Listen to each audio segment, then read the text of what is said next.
everyone. This is the December 11th, 2019 morning session of the Portland City Council. Carla, please call the roll.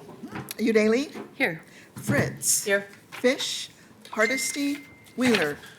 Here, and colleagues, as you're aware, Commissioner Fish is home, and he is more than a colleague. He is a good friend, and I wish him rest and healing during this time. And I want him to know, because he's probably watching and keeping up with everything we're doing, that I am thinking of him and his family and his professional staff here at Portland City Hall. So Nick, we're all thinking of you, and we wish you were here. We'll hear from legal counsel on the rules of order and decorum. Okay. Good morning. Welcome to the Portland City Council. The City Council represents all Portlanders and meets to do the city's business. The presiding officer preserves order and decorum during City Council meetings so everyone can feel welcome, comfortable, respected, and safe. To participate in council meetings, you may sign up in advance with the council clerk's office for communications to briefly speak about any subject. You may also sign up for public testimony on resolutions or first readings of ordinances. Your testimony should address the matter being considered at the time. If it does not, you may be ruled out of order. When testifying, please state your name for the record. Your address is not necessary. Please disclose if you are a lobbyist. If you are representing an organization, please identify it. The presiding officer determines the length of testimony. Individuals generally have 3 minutes to testify unless otherwise stated. When you have 30 seconds left, a yellow light goes on. When your time is done, a red light goes on. If you're in the audience and would like to show your support for something that is said, please feel free to do a thumbs up. If you want to express that you do not support something, please feel free to do a thumbs down. Please remain seated in council chambers unless entering or exiting. If you are filming the proceedings, please do not use bright lights or disrupt the meeting. Disruptive conduct such as shouting or interrupting testimony or council deliberations will not be allowed. If there are disruptions, a warning will be given that further disruption may result in the person being ejected for the remainder of the meeting. After being ejected, a person who fails to leave the meeting is subject to arrest for trespass. Thank you for helping your fellow Portlanders feel welcome, comfortable, respected, and safe. First up is communications. Carla, call the first 4 people together. Okay. Item 1129, request of Kate Cook to address council regarding safety issues on Northeast Clackamas Street. 1130, request of Ann Taylor to address council regarding safety issues on Northeast Clackamas Street. 1131, request of Adrian Hung to address council regarding safety issues on Northeast Clackamas Street. And 1132, request of Ross Montana to address council regarding safety issues on Northeast Clackamas Street. Thank you and good morning. Morning. I was told that I need to ask you if it's all right for someone else to take my time up as speaker. On the same subject? Yes. This is somebody you know? Okay, I ordinarily do not allow it. I will allow it in this circumstance today.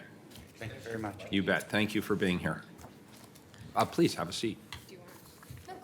Or if you want to pull up an extra chair, you're welcome to do Good that. morning. Good I'm morning. Kate Cook. Good morning. I do have some printouts for you guys.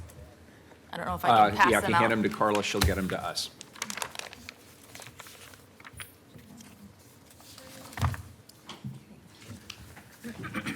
I'm still here.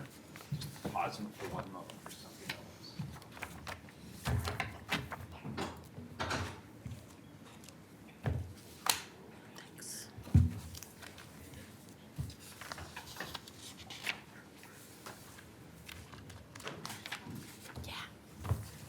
Thank you.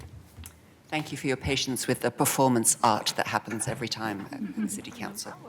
Appreciate your patience. I just wanted to find out if that buzzing that we were hearing continued after Mr. Walsh went down the hall. And the answer is no, it did not. Yeah. I just wanted to find that out. Thank you.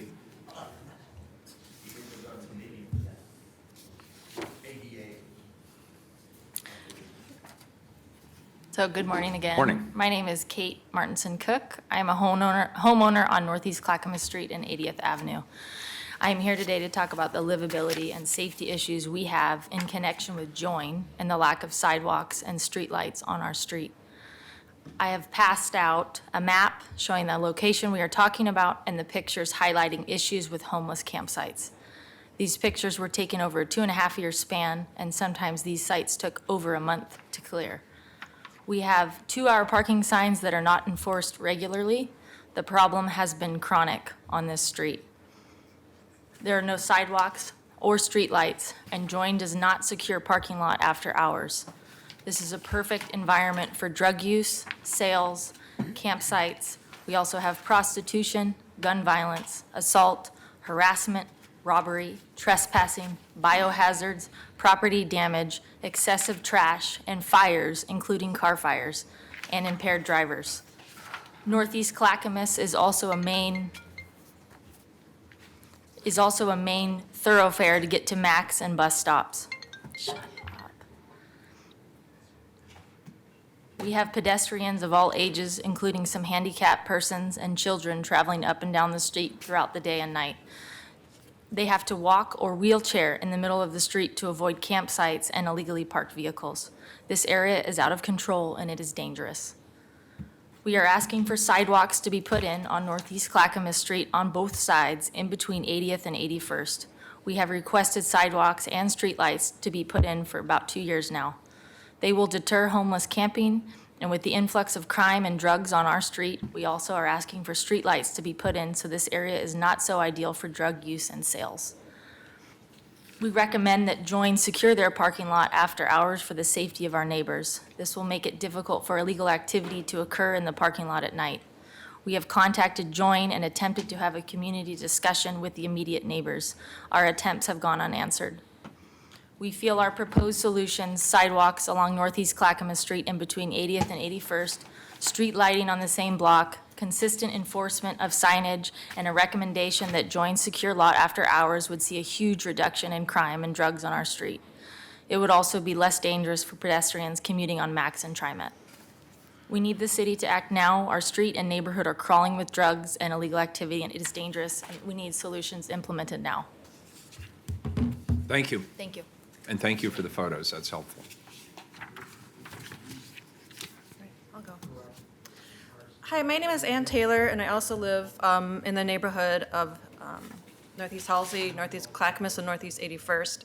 And I'm here today to talk about the unsafe conditions in the neighborhood, and we ask the city council to use the resources to help improve the area. It's a high crime rate area and has steadily been increasing for the last 6 years. There has been a huge increase in drug use, drug selling, prostitution, and this activity has brought in guns and many assaults. And these activities have increased due to the services Join provides. We have tried to work with Join to help us with the safety in our neighborhood, to not allow their property to be used as a drug distribution center or a camp filled with tents, campers, rundown and abandoned vehicles, but they are not receptive to our attempts to have meetings to fix this incredibly unsafe problem. So we're asking help from you. We would like sidewalks installed, which Katie had mentioned. We're requesting them because people are forced to walk in the street, causing very unsafe conditions. And it's also not compliant with the ADA requirements for safe passage for disabled people. The street is a main thoroughfare for people walking to the Max station and catching buses, and for kids walking to school. We'd also like more streetlights to be put in this area. Our hope is the sidewalks will prevent huge camps from setting in around Join. They have been an incredible problem for our neighborhood, increasing trash, biohazards, stolen cars, and the crime is outrageous. We call the police constantly to help with us, and the amount of tax dollars used to clear out these camps is incredibly wasteful.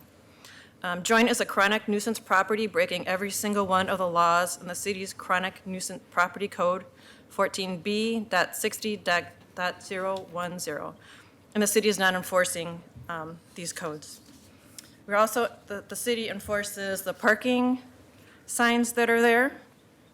And I will tell you a reason why we want the city to enforce this nuisance code that Join is being illegal. We have people been hit in the face, accosted for money. My husband has been spit on. We have had man wielding a machete. There's open drug use. People have been yelled at. There have been dangerous dogs. There's yelling at all hours of the night and early morning. Lots of prostitution, drug use. There have been shootings. This is a main center for drug distribution, especially on the weekends and any time during the day. So we're asking the city council to enforce the city codes that they have set up to make our neighborhood safe. And I cannot emphasize how unsafe I feel in my own home because this property is not being held to the standards of a safe property. And this is why we're asking for constant and consistent enforcement of the rules and regulations. Thank you. I also have pictures for you. If you just give them to Carla, then she'll make sure we get them all. Thank you. Did you want to go next? Sure. Thank you. Hi, I'm Hi. Jennifer Day, and I rent a house about 5 blocks away from the Join Center, and I represent myself in the interests of the homeowner. There's been an uptick in property damage, theft, and waste over the past couple of years, and the cause is drug use and drug epidemic in general. And we know that's a problem the country faces, and Portland in particular, with the number of houseless, which we have an immense amount of compassion for. We're not against the mission of Join as a nonprofit. It's more their conduct and governance. So the fact that they allow users and dealers to operate out of the Join Center parking lot is the reason why we're here. I commute via Max quite frequently, and the harassment and disgusting state of the common thoroughfare of Clackamas Street are really unacceptable. A couple times I've had a Join camper grab me and demand money or my backpack. I'm pretty big, I can take that. I also don't tolerate a lot of BS from people. Not everyone's gonna respond that same way or feels like they're empowered to do so. We're here because we've had to deal with the damage and disruption caused by the heightened presence of junkies who roam our neighborhood because the Join Center has historically not secured their property at night. My neighbors here have attempted repeatedly to engage Join in developing solutions because they are a part of our community, and they have been largely non-participatory. Now, the last couple of weeks have been a significant improvement. There has been a huge increase in police patrolling in the area, and the parking lot and surrounding area has been mostly clear, and the amount of people that are wandering the streets even past my house, which again is 5 blocks away, has decreased dramatically. That's due to enforcement. Speculation around why, maybe because we're here at the city council meeting today, but that's not a long-term sustainable solution with that frequency and sense of police presence. So we'd like to maintain the peace and accessibility over time, and what that looks like is a 4-tiered solution around installing the sidewalks on Clackamas Street, installing street lamps, doing rotational enforcement that's not as heavy because you have the support of the other 2 features, and then a clear recommendation to the Join Center to put in some kind of prohibitory security fencing around their property to prevent activity on their parking lot at night. So sidewalks would reduce the number of rundown vehicles that currently congregate around the Join Center, and most importantly, it would provide needed accessibility for our neighbors who struggle to navigate the massive potholes on their way to the Max line. Streetlights would avert the shady and alarming activity that occurs. Enforcement of laws would be a huge deterrent for dealing, and if the parking lot isn't available as a safe space for dealers, they'll leave. These dealers and users are attracted to the area because Join is careless in their governance of the property, and the situation persists due to the inaction by the city to enforce the law with consistency.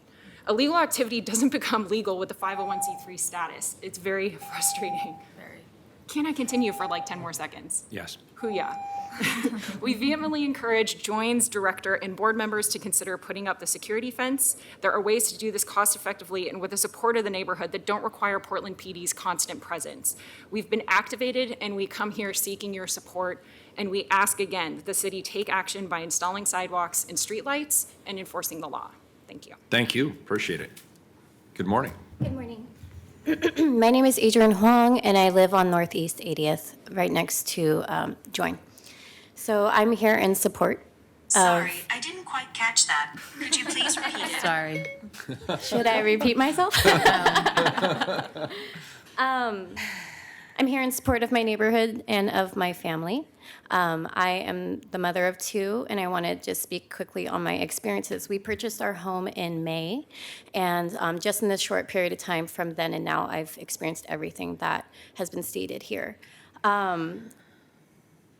Something that bothers me is that there are babies and children and elderly and disabled persons who live in this neighborhood. By coming here, you would assume it's like any other neighborhood. It looks safe on the outside surface, but then the moment you come to our pocket, you realize that it's not that at all. We believe that sidewalks, streetlights, consistent enforcement of standing law, and a fence be built around Join would dramatically improve our circumstances at the time. Just in the time that we've lived there, we've had our house burglarized, our shed and our chicken coop vandalized, our cars have been broken into, decorations, packages stolen, and plants dug up. We've had feces on our yard, our neighbor's yard. We've watched as neighbors' homes been broken into during the daylight while my children are playing in the front yard. We've watched packages be stolen in broad daylight, 3 p.m., while my children are playing in the front yard. Including this, the trash overflow, the constant yelling and screaming. We need something to change. This shouldn't be the case at all. We understand what Join is here for, and we support that cause. But if it affects the safety of all of the residents that live in this area, something needs to change. Thank you. Thank you. Obviously, the number one issue facing this city is the homeless crisis. And it's not just Portland. Every city up and down the West Coast, big, small, run by Ds, run by Rs, it is an epidemic crisis. And I want to assure you that there are lots of people working very hard on all aspects of this. You mentioned the, sir, I'm going to have to ask you to be quiet, please. Thank you. We're focusing relentlessly on it. You are not the only street or the only neighborhood that is impacted in this way. Sir, I'm going to really have to ask, I don't want to have to kick you out, but I will. I will if you cannot be quiet.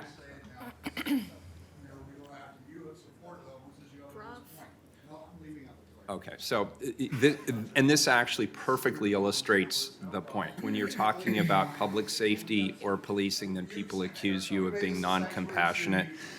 In fact, we're spending a lot of money on prevention, on shelter, on the transition out of shelter, on mental health services, addiction services, and we've made a huge commitment around permanent supportive housing. And the real way for us to solve this problem is to get those individuals on the street connected to whatever resources, excuse me, and help they need to get off and stay off the streets. Housing, for some it's mental health. I'm glad you think this is funny, sir, but it's actually not. This is a very serious issue. And since you are running for mayor, I hope you do take it more seriously. People's safety is not something to laugh at or laugh about. People deserve to feel safe in this community, and the people who are living on the street deserve our compassion and that connection to services. And we're working hard to make sure that that happens. You suggested a couple of very concrete ideas, no pun intended. My piece of this, I will raise these issues with Join directly and through the Joint Office of Homeless Services, and we'll have that conversation. But I appreciate your being here today and expressing your concerns directly. Thank you. Mayor. Commissioner Udaley. I also want to thank you for coming today. I had my bureau check into your neighborhood when I saw 4 people coming from the same area. I want to acknowledge that we've received 9 formal requests by residents to address transportation safety concerns in your immediate neighborhood. What we've done so far is installed the stop sign at Northeast 80th and the 2-hour parking signs on Northeast Clackamas.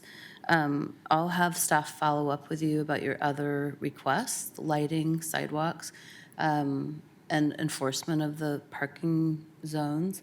But I do just want to let you know that unfortunately, the city of Portland leaves the construction and maintenance of sidewalks up to adjacent property owners. So that's not something that I can promise you today. The city generally doesn't build sidewalks in neighborhoods. I was trying to look at your neighborhood on Google Street View. That's not my role. It's just the way we've done it. I personally think it's a terrible way to manage such an important asset, but we don't have the billions of dollars it would take to build sidewalks for everyone that doesn't have them. I was trying to look at your neighborhood on Google Street View to understand why the request is so specific. Is there sidewalks everywhere else and that one block would connect? Predominantly, yes. The main reason is because it is such a thoroughfare. It is a main thoroughfare for, we've got Madison High School just up the way, we've got the Max right there, we've got TriMet bus stops right there. So it is legitimately a thoroughfare. We have Join right there, and I think that we are unique in that way that we have a Join, a homeless services place right next to our actual homes. Yeah. It's not just like any other street on the city block. It's different. Well, and we do sometimes fill in those gaps, especially if it's on like a major transit route or maybe a safe routes to school. Yeah. I cannot promise anything other than staff will follow up with you and we'll see what's possible. But I I think for the really, amount of safety issues that we have, it should be looked at quickly, please. Right, and it sounds like the police precinct has been engaged, is that correct? 100%. Okay, I'm very glad to hear that. And we'll work with Joint, and we'll see what the situation is there as well. And in terms of the bigger picture, we just need to keep plugging away. I do want to say that Will Harris, the director of Join, has been more receptive as of late. Good, So that's been a little bit more helpful. good. I know him to be an honorable person, Yeah, so no, he's a good guy. it would surprise me that he wouldn't, so, good. Commissioner Fritz. Just want to add, first of all, thank you all for taking the time to come in. I appreciate you, especially being here as a renter, speaking on behalf of the property owner, and thank you to the person who ceded his time.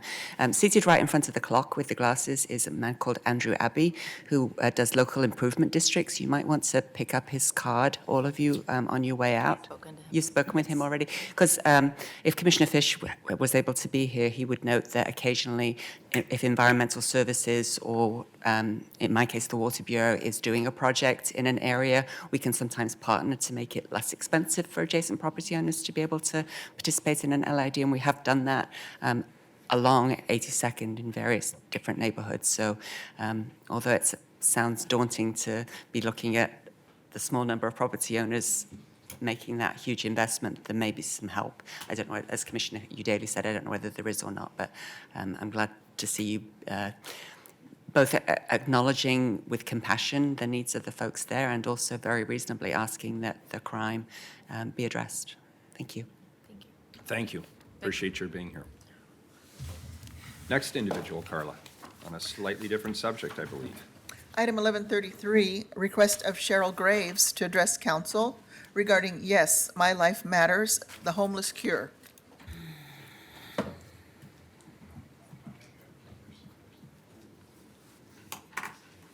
Good morning. Thank you for being here. How are you? Well, thank you. Good. I'm Cheryl Graves. I'm a resident in Portland. Today, I would like to present a summary of my previous 4 visits to this council. On August 28th, I covered homeless issues and the need for 400 acres to create a rehabilitation community, village, and farmland. The message was how we plan to graduate 500 job-ready individuals every year through mentoring interaction, along with job and personal community skills. To begin, we could use a portion of the city-owned golf courses or set aside 10 acres of the proposed East County water treatment plant and allow Yes to build a 50-acre apartment to house 100 rehabilitated, job-ready employees to build and maintain this treatment plant.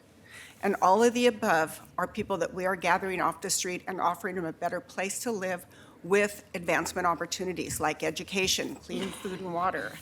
On September 11th, besides all the crying that went on in here on September 11th, I covered homeless and foster children.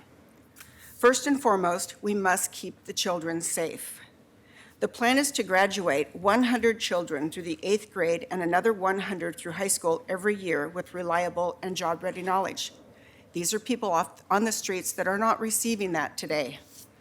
On October 2nd, I covered mental health and suicide and the demanding need for better care and equipped to help bring meaning and peace to their day. November 13th, undereducated students that go on to be more prone to homelessness, low-paying jobs, and addiction. The Yes Campus will follow these kids through a successful graduation with job-ready skills. The reason for the Yes Plan is to add a much-needed feature that no other plan before has offered. Safe, caring, education, on-the-job training, self-esteem building, purpose, and successful interaction. With these skills, their chance of becoming homeless is less than 20%. The present situation, we will see more than 80% back on the street. So if we can remove 60% more people off the street than our present situation and pay less, why aren't we doing it? With these skills, their chance of becoming productive people are greater than ever. I would like you to think of this plan as a management tool. Yes, My Life Matters, the Homeless Cure, is a middleman between all agencies that deal with systems that are presently not sufficiently communicating. First, the Evaluation Center, a chosen panel of experts, will conduct an intensive evaluation of each individual and choose their destination. This eval center will take over the present shelter locations and be used for temporary housing until the evaluations are complete. Secondly, once evaluations are complete, everyone will be placed into one of the following: a hospital for medical care, 2 sentences, thank you, a caring facility for mental health sufferers, a rehabilitation center for addiction, the Village Youth and Foster Center, or the Village Revitalization Community for a home, counseling, on-the-job training, education, group engagement, and family.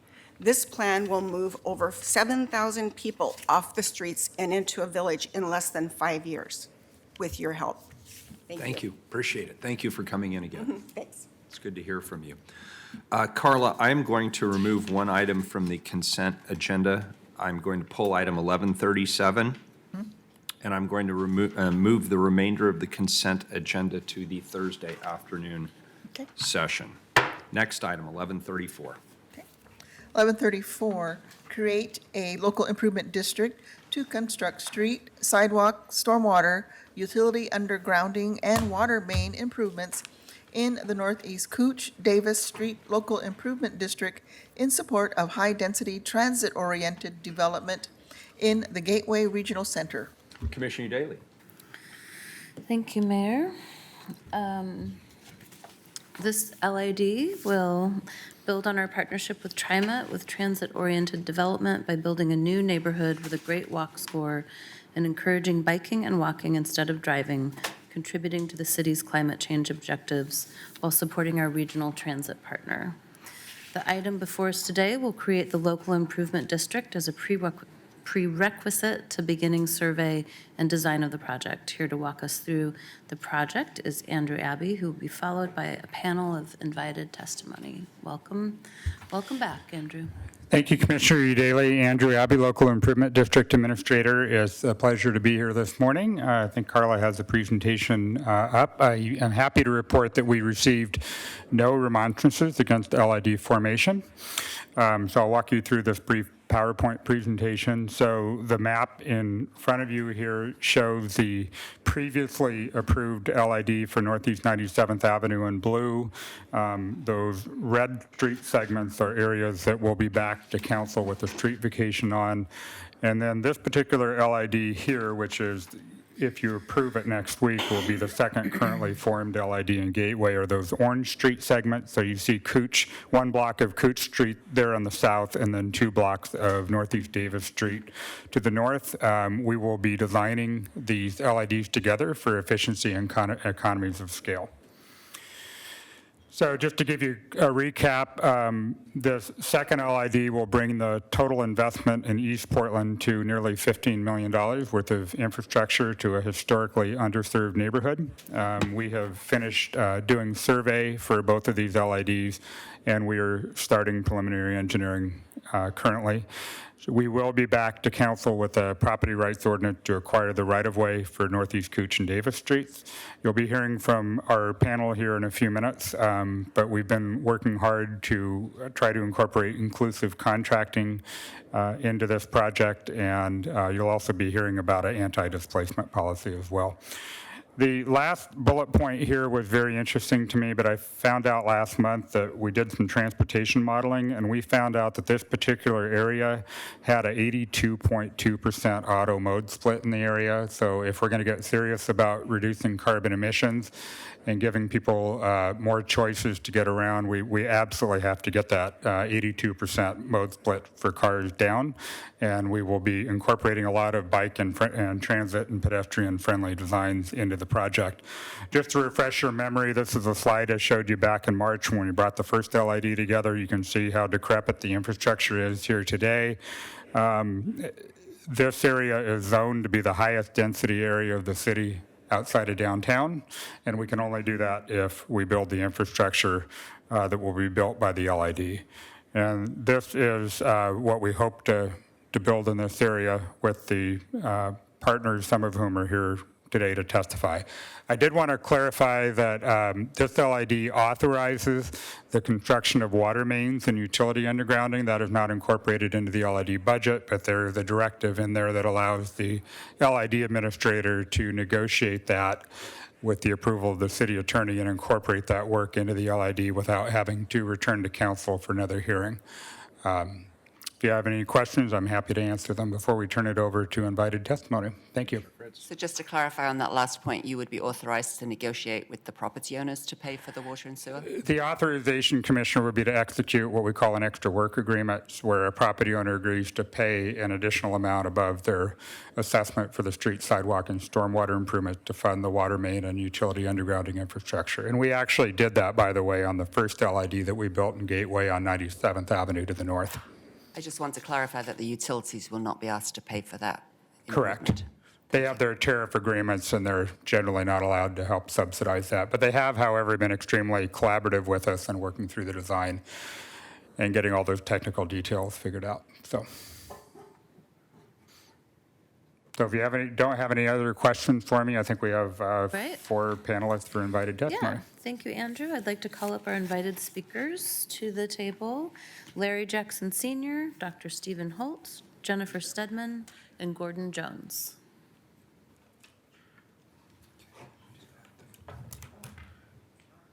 Good morning. Thank you, everyone, for being here. As in, Welcome, everyone, and please state your name for the record before you begin your testimony.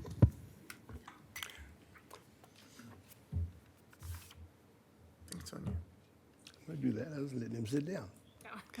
I wanted to, first of all, just say good morning. Thank you for giving us the opportunity to testify to you, Commissioner Udaley, to you, Commissioner Fritz, and Honorable Mayor. Also, I'd like to send my sincere well wishes to Commissioner Fish. I've had the opportunity to work with him previous housing developments, i.e. the new Columbia. And so I know he's always concerned about housing and the additional housing and how we take care of housing. And this is an opportunity we have in Gateway to do something really big and to get it right.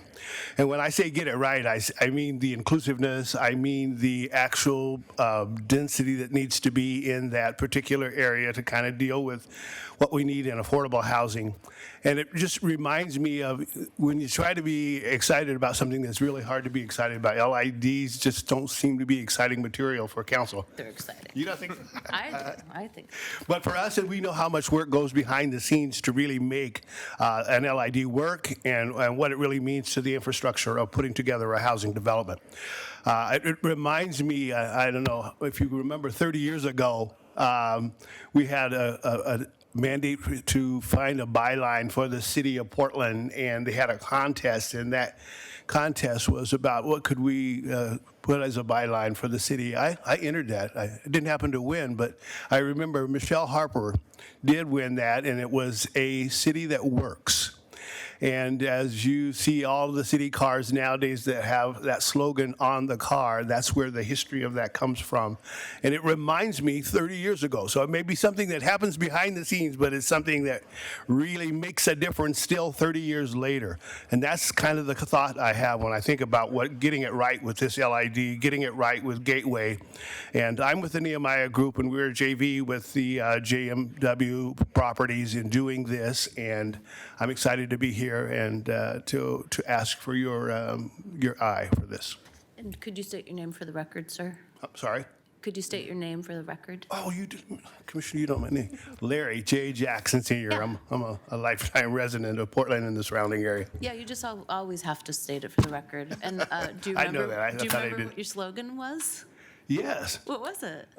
Oh, mine? Yeah. No, I don't even remember mine. I didn't win. Fair enough. Good morning, Commissioners. Dr. Stephen Holt. Good to see each of you, and Commissioner Fish. Our prayers and support go to you and Commissioner Hardesty in your absence. I'm often here as the chair of the Oversight Committee for Northeast Housing Strategies, and so you know and have heard my heartbeat around how we do housing, and that we're very intentional and very specific to make sure that the most impacted people have an opportunity to benefit from this, oh gosh, gangbuster explosion that's happening here in Portland. Not only from those who are being housed, but those who are building the housing, from workforce development, capacity expansion, small business, et cetera, et cetera, et cetera. The exciting thing for me, I don't sit in the seat of as the chair of the oversight committee, but as the consultant who is assisting with being very intentional and very thoughtful with how we do what we do in this particular effort. Rare is it that we can be thoughtful about how community gets developed. And the exciting thing with this work is the effort is how do we recraft neighborhood? How do we establish a community that is inclusive, that is collaborative, that is cohesive? How are we providing access, opportunity, and support for neighbors? How do we bring the neighbor back to the hood? And that's what we're looking at, creating and establishing human dignity in this process. Being very thoughtful that it isn't just buildings. These are families. These are people. These are relationships that are going to be longstanding. So I'm excited about what we can do by getting in front of this work. And hopefully it can become a model for how we think about doing community development in the city of Portland. So I'm Well, glad to be Dr. here. Holt, I think you just came up with a prize-winning slogan yourself. How do we get the neighbor back in the hood? All right, thank you.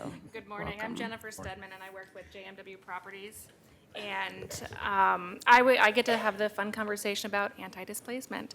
So we're committed to making a fair, thoughtful, and dignified anti-displacement policy. I personally have been in contact with several of the residents in Gateway to try to understand their situation and what happens to them when development occurs. The reoccurring concern is they will be in a different school district, the financial burdens they will incur, and ultimately where they will go and can they afford it. I have taken their concerns to heart as I continue to draft this anti-displacement policy. Here are the key points that we intend to do to accommodate those who are affected. They will have three options. The first option is we as a company will incur the cost of moving the resident by hiring movers.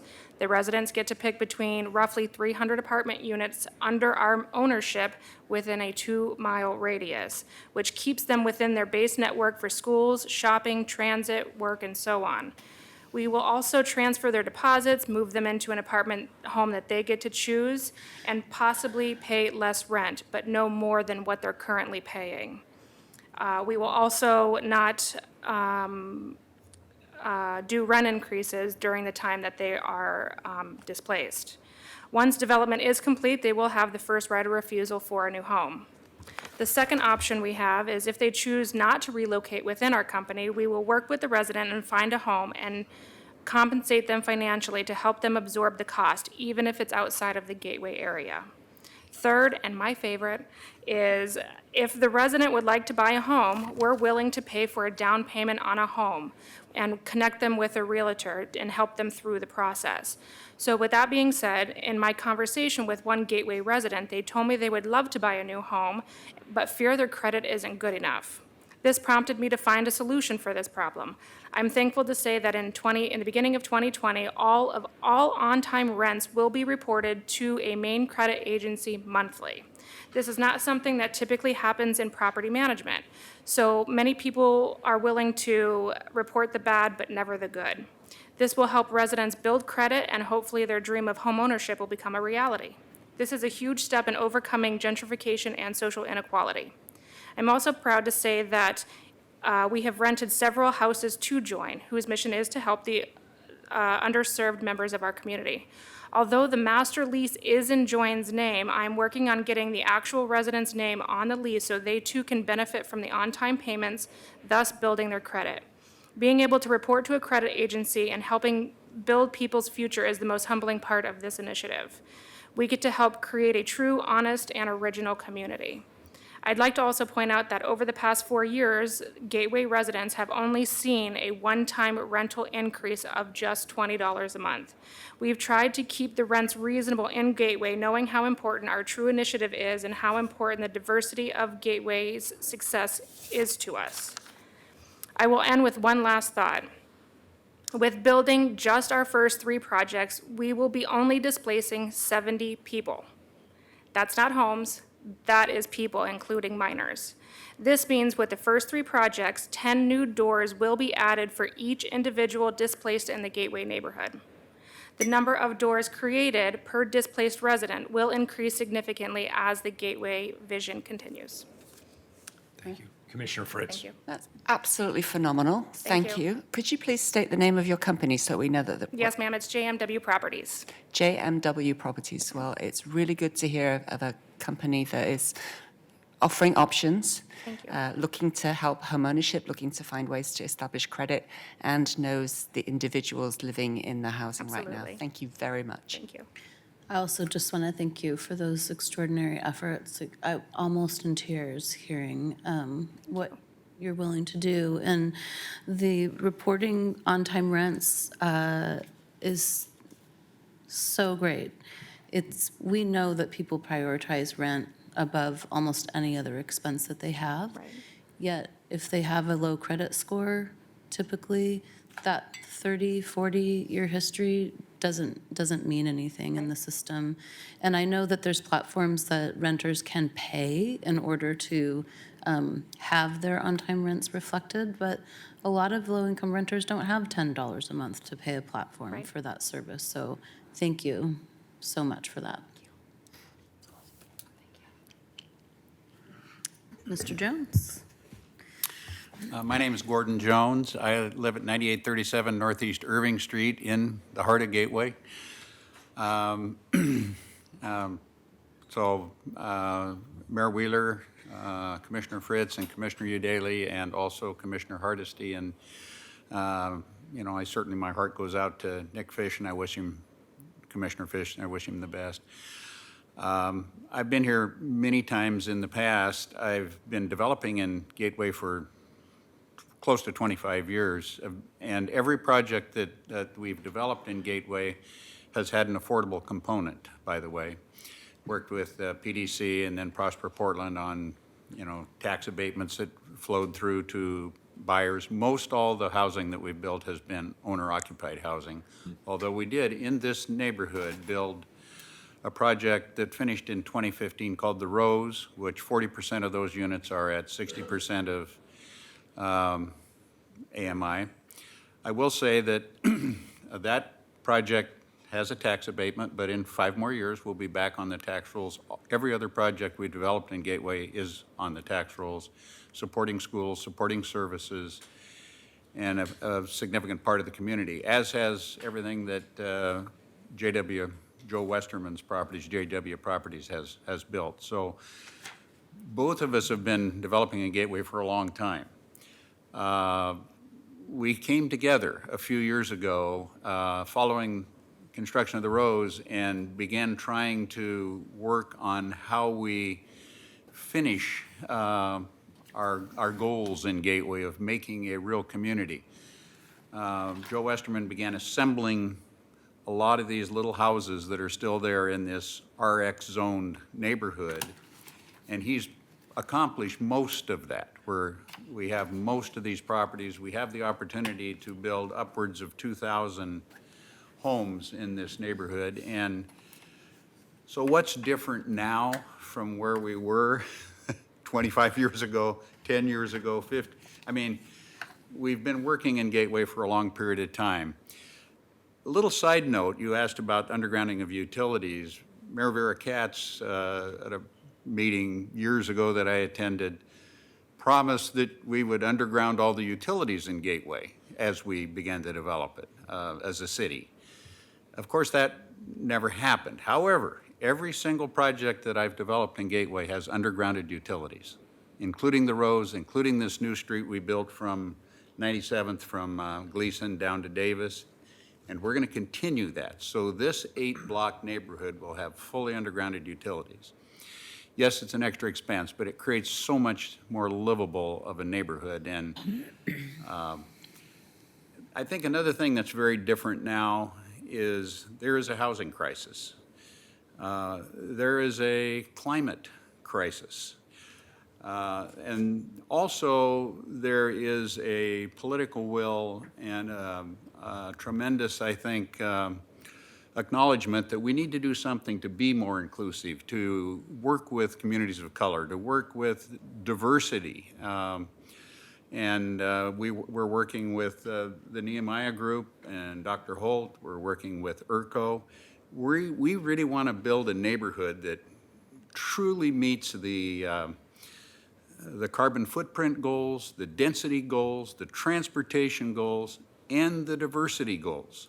That none of these have really been realized in Portland. I mean, we work toward all of them. Portland's an amazing city, recognized nationally and internationally. But we have the opportunity here to, I think, do something that's an example to the entire country. This is a significant neighborhood. It's RX zoning. It's like the last unbuilt RX zoned area in Portland. Let's get it right. So, one last thing, very quickly. I think Commissioner Udaley, you'd appreciate this. In the plans that PBOT has, they list three things: safety, moving people and goods, and asset management as their goals. To get to those goals, they ask two questions. Will it advance equity and address structural racism? Yes, it will. And will it reduce carbon emissions? Yes, it will. Those are the things we're really focused on. So thank you. Thank you. Thank you, Commissioner Fritz. Just thank you so much. I was on the Planning Commission when we sent the Gateway Regional Plan to the council, and it's just amazing to see it finally happening.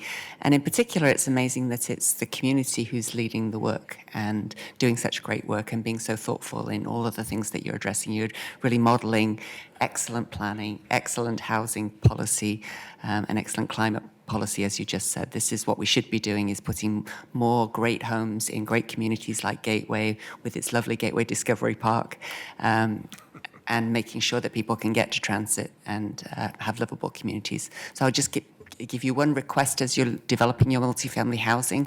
We're not going to be requiring common indoor space in multifamily housing, but if you could, you talked about how do you build community.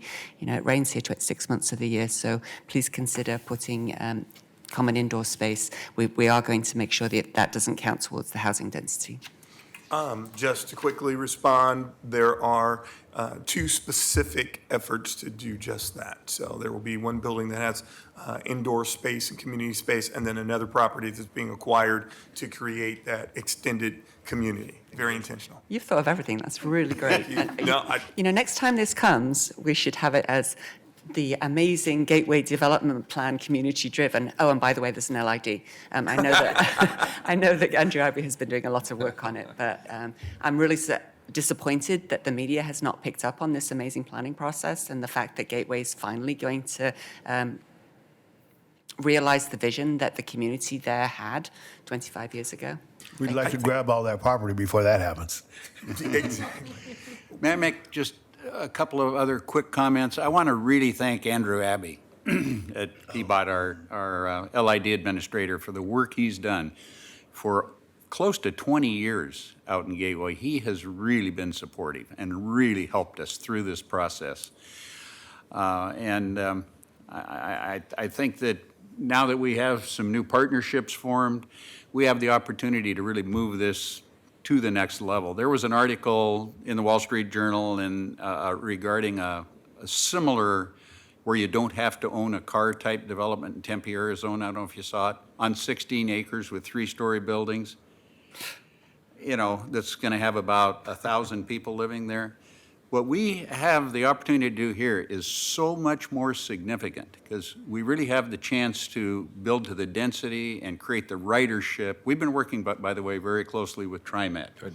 We had a meeting with them just last week, and they're very excited about this as well. And of course, they contributed $2.3 million to our first LID.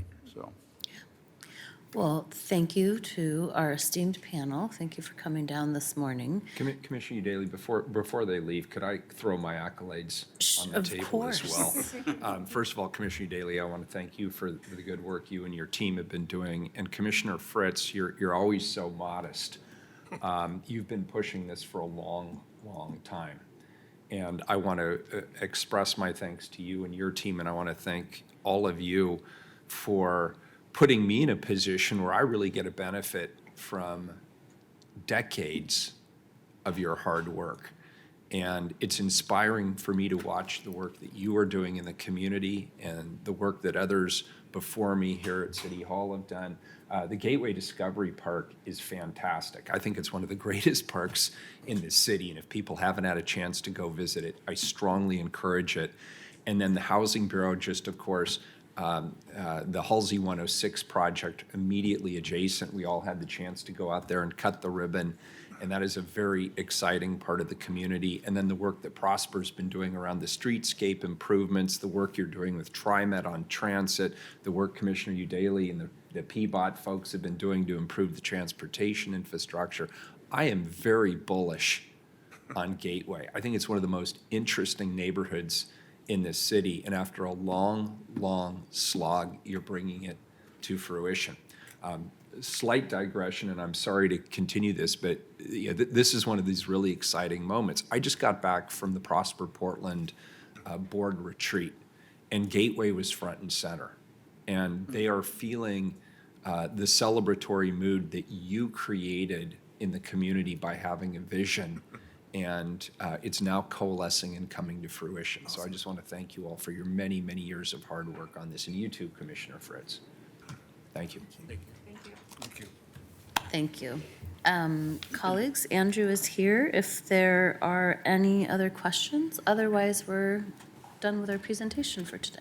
Great. Carl, I'm sorry, Commissioner Fritz, did you have a question? Carla, how many people have signed up for public testimony? No one else signed up. All right, very good. Then if there's no further business on this, this is the first reading of a non-emergency ordinance. It moves to second reading. Andrew, thank you again. Next item up is 1135, please. Accept the Parkrose Argay Development Study final report and direct the Bureau of Planning and Sustainability to work with the Rossi, Garay, and Gisto families and Prosper Portland to gauge interest in a future private-public partnership for development of the 32-acre site near 122nd Avenue and Northeast Shaver Street. All right, while Eric and Barry are heading up here, colleagues, we're here today to hear a presentation and take public testimony on the Parkrose Argay Development Study. The study explored conceptual development of a 32-acre site in East Portland. The council is being asked to adopt a resolution that accepts the study's final report and an implementation memo and directs BPS and other city agencies to explore options to work with the owners if they wish to move forward with the implementation of the plan. And Carla will help us sort out the overhead, and then gentlemen, at your leisure, you can go ahead and introduce the item.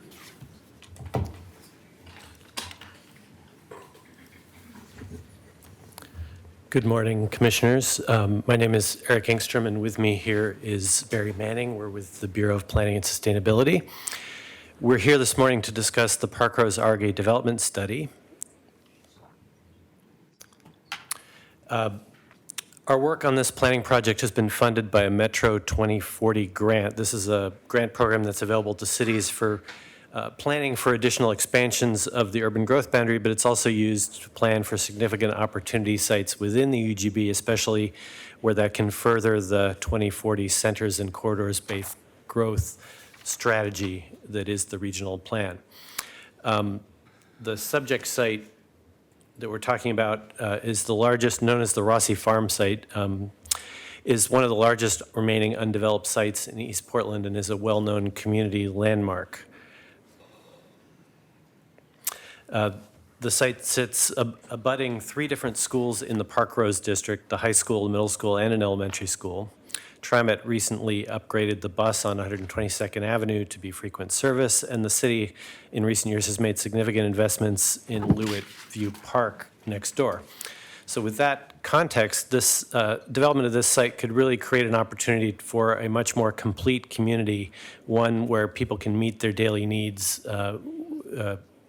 within a short walking distance in terms of schools, parks, potential grocery store, and potential future commercial services. Some of you may also recall that this site was rezoned to accommodate mixed-use development with the 2035 comprehensive plan. That occurred in 2015 and 2016.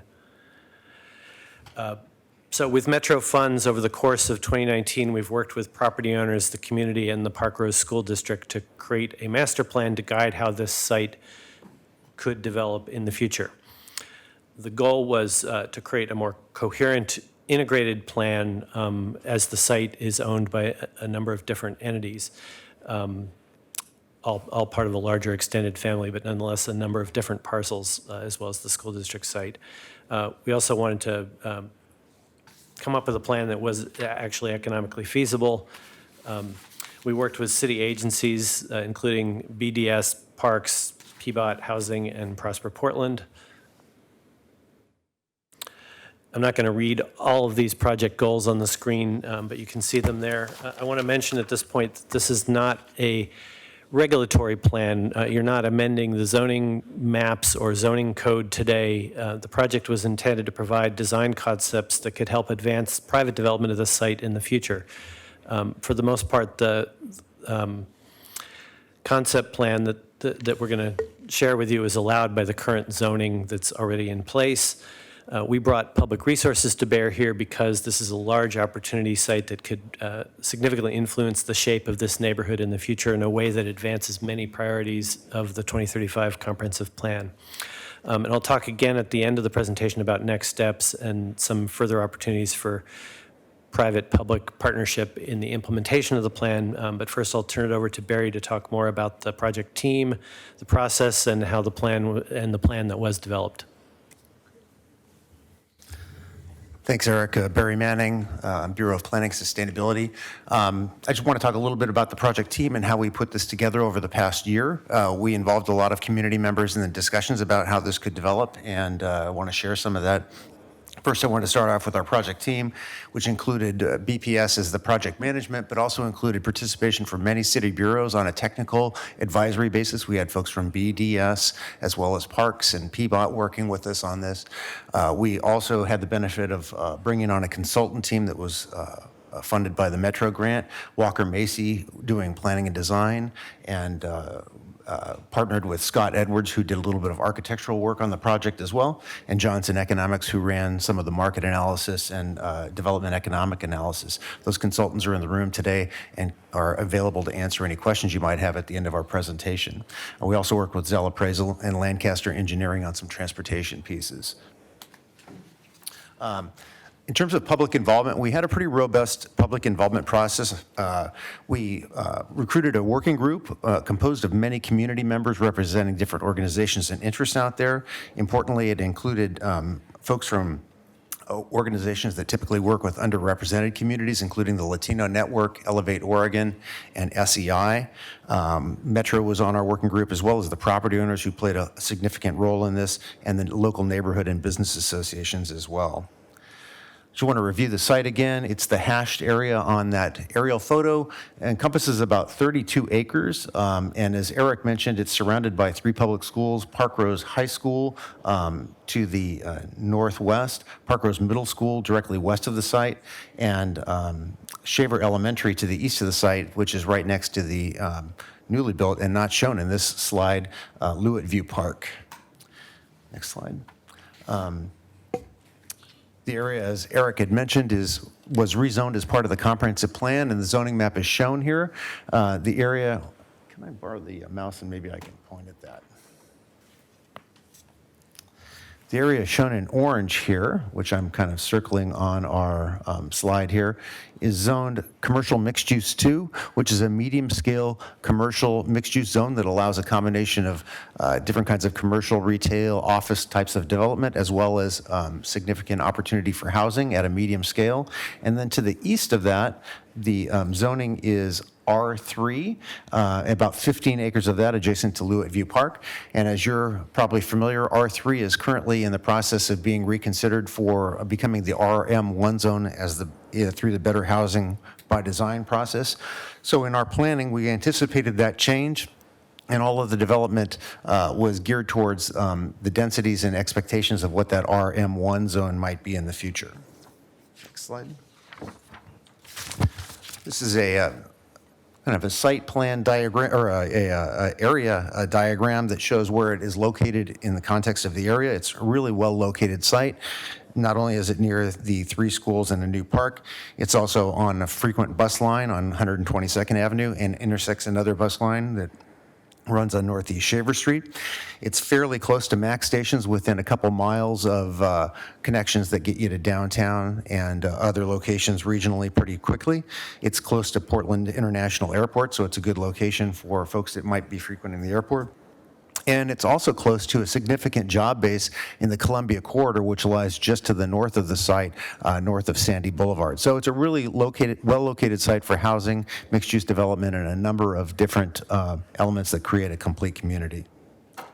So right now I want to jump to a little bit of background on the economics of the site. Again, Johnson Economics did a little bit of market research. As Eric had mentioned, this is a privately owned site, and we were looking to try to gear this towards what would the market support in this area. In terms of residential, Johnson Economics felt that there was a pretty significant ability to develop rental apartments on the site. Although the market in Inner Portland is being substantially built, this East Portland area hasn't seen a lot of activity and new investment in apartment development, and there was a sense that it could support more development. The pricing of the rents in the area don't support necessarily concrete podium construction, but wood frame construction would be feasible for most of the project. And in terms of ownership, there was significant depth, he felt, for townhouse, row house type development in the area to provide an opportunity for ownership. I want to mention that the price points in this area tend to be affordable to folks that are making around 80% MFI. So these were relatively affordable apartments, even at market rate, and housing at market rate for the area. In terms of commercial, there was thought to be an opportunity for some commercial retail and potentially a grocery store on this site. A grocery is desired by the community. This area is a relative food desert. It's not located close to any full-service grocery stores. The notion here was that a medium-sized grocery store or maybe a specialty grocery store, an ethnic or specialty grocery store, could work on this site, as well as other retail uses that could provide goods and services for the community. It's not located close to an area where there's a lot of opportunity for walkable goods and services, and there is an opportunity here. There was also some discussion of potential alternative retail concepts, such as potentially a small movie theater, or other kinds of entertainment facilities that might provide things to do and places to go for folks in the community, including students that express some interest in that. So I'm going to jump to what we did in terms of public process. We had 3 big public meetings that attracted over 300 people in total. The first one was a vision workshop that we held in December 2018 rather.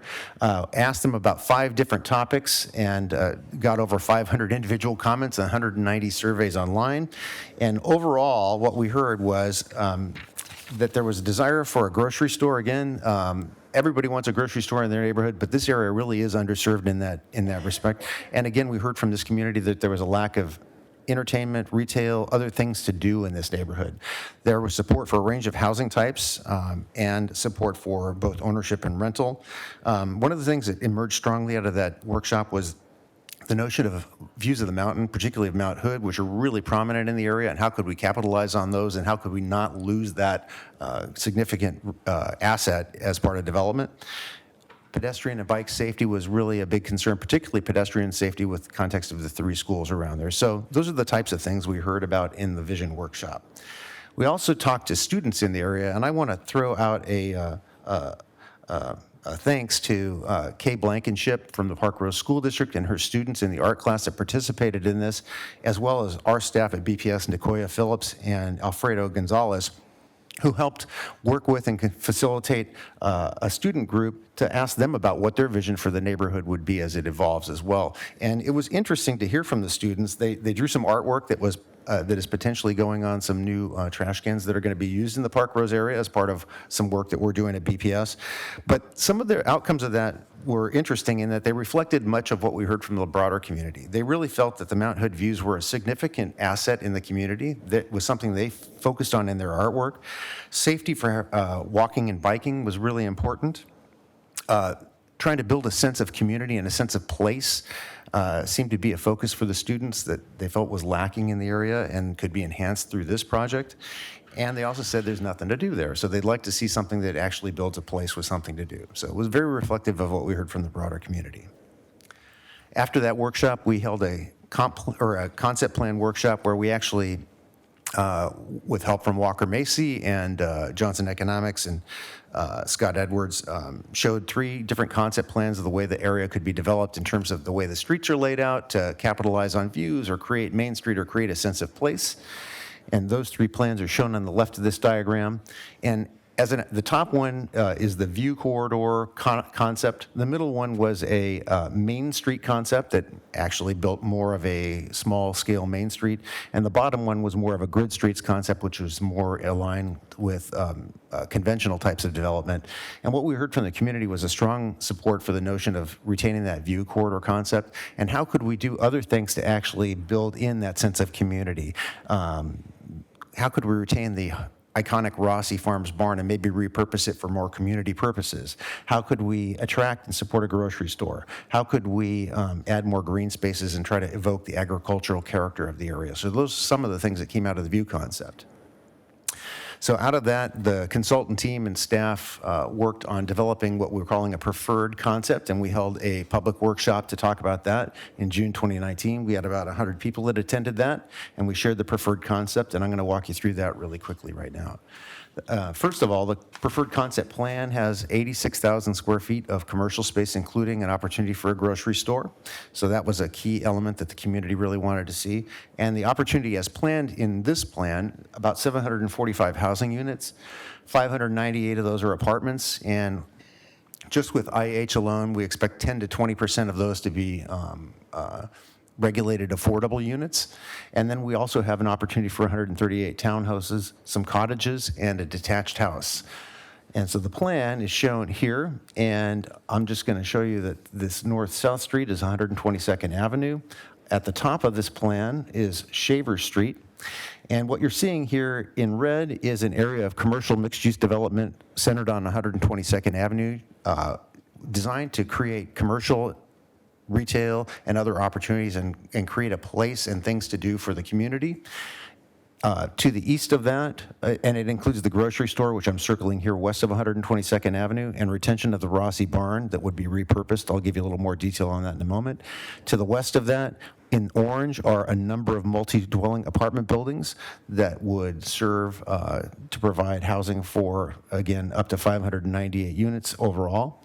And then to the east of that, in yellow, are a series of row houses and townhouses that are arranged around alleys so that we have really good frontage on streets, and are at a scale that transitions more closely to the existing neighborhoods to the east. So these are some example photos of the mixed use and housing types that could be built in a place like this in the CM2 zone, and some example photos of cottages, row houses, and small apartment buildings that could be built in the RM1 zone. And I'm going to walk you through a little bit of detail of the plan elements here. This is the area that centers on 122nd Avenue. And again, we have a grocery store here anchoring the southern west side of the street. And at the north, a repurposed Rossi Farms barn that would become a food court, food hall type of event center. So creating a place that the community can actually access, not only for goods and services, but for events and other things. On the west side of the street, we are anticipating mixed-use development, so apartments and ground floor retail in these. And I'll show you how we're trying to support that and a sense of place on that. could you go back one more slide, Eric? I just want to show that one thing that's critical to this here at the south end, and I'm circling that in a new street that we're calling the A Street. That street provides access to the grocer and the west side of the development, and also provides access to the eastern side, which includes the mixed use and housing. And that's seen as a critical piece, not only for the retail and grocery, but also for pedestrian connectivity across the street. 122nd is a high volume street. There aren't great opportunities to cross this, and with 700 new units of housing, we want to try to make those connections safe. Look at that.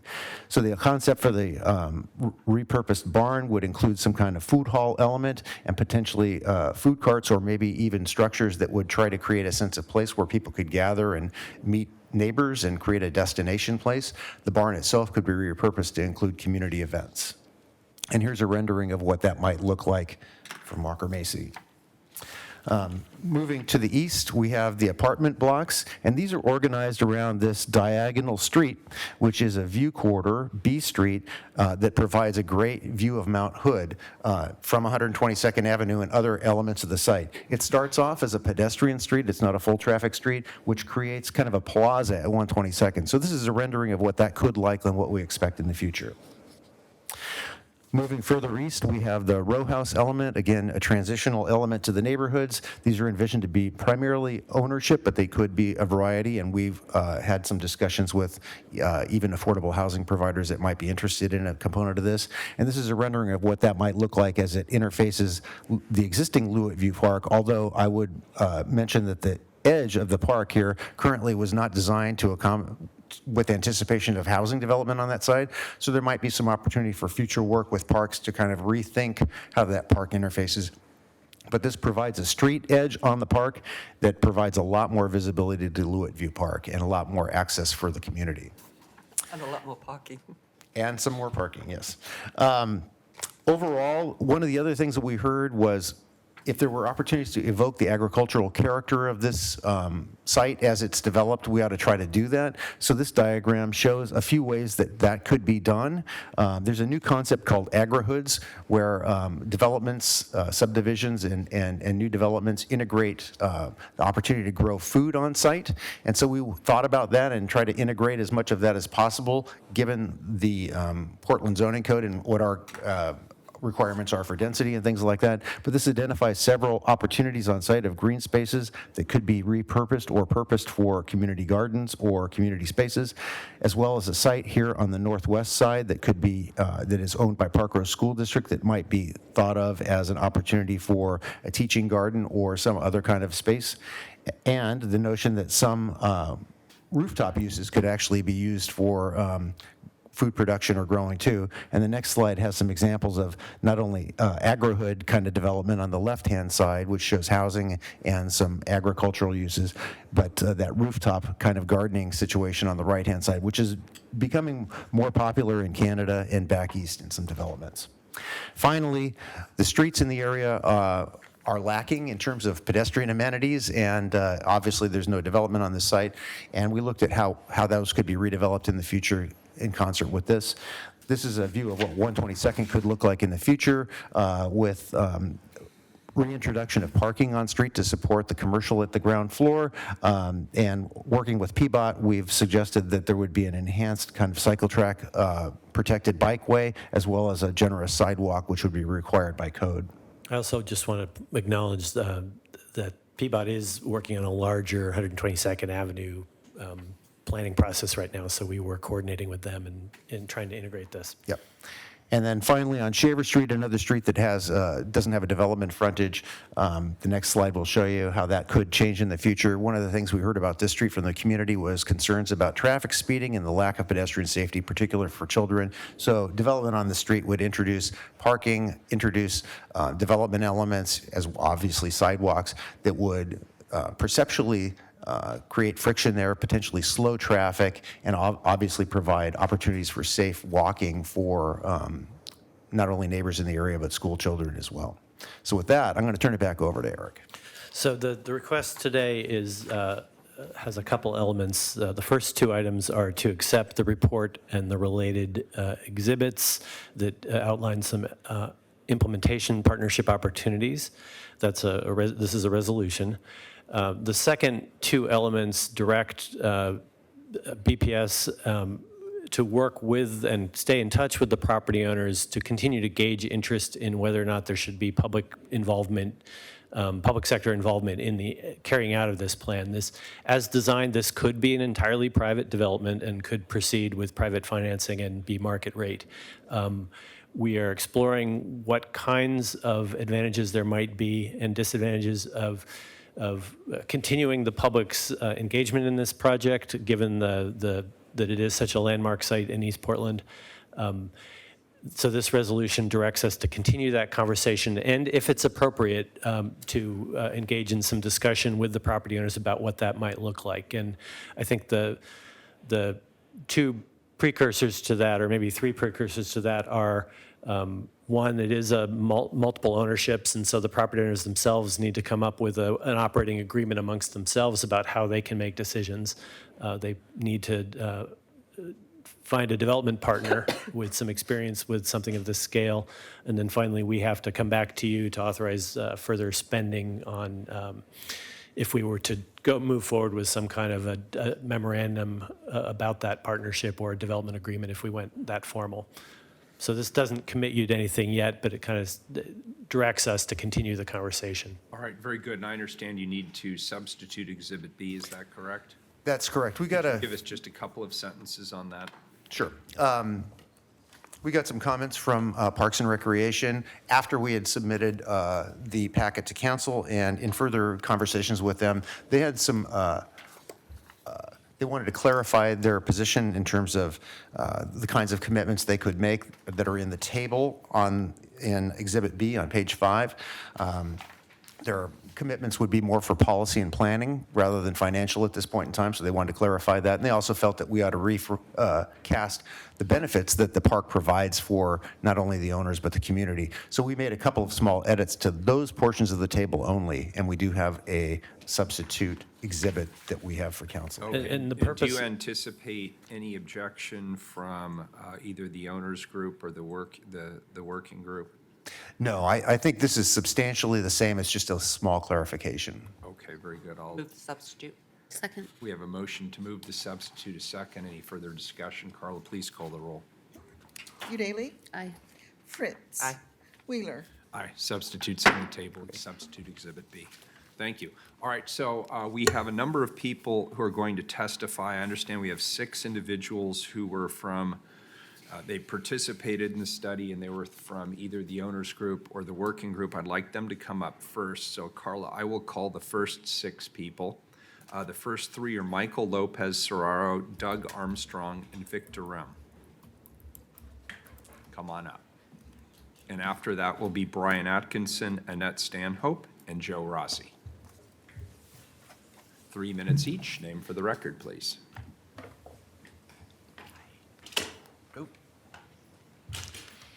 Good day. I'm Michael Lopsahau. I am the superintendent in the Park Rose School District. Thanks Good to see you again. Yeah, good to see you too. Thanks for having me today. First and foremost, I want to thank the families, the Rossi, Giusto, and Gary families for doing this, right? This is something that did not have to be done, and to be included as a school district around the planning of this development and this concept has been a great experience. Most important for the school district, it allows us to plan and foresee potentially a very large site that has an impact on enrollment, and most importantly, an impact on our families and how they access our schools. The other important piece is really thinking about oftentimes in Park Rose, getting to school, to and from school, it can be very difficult for students. We are a community that lacks sidewalks.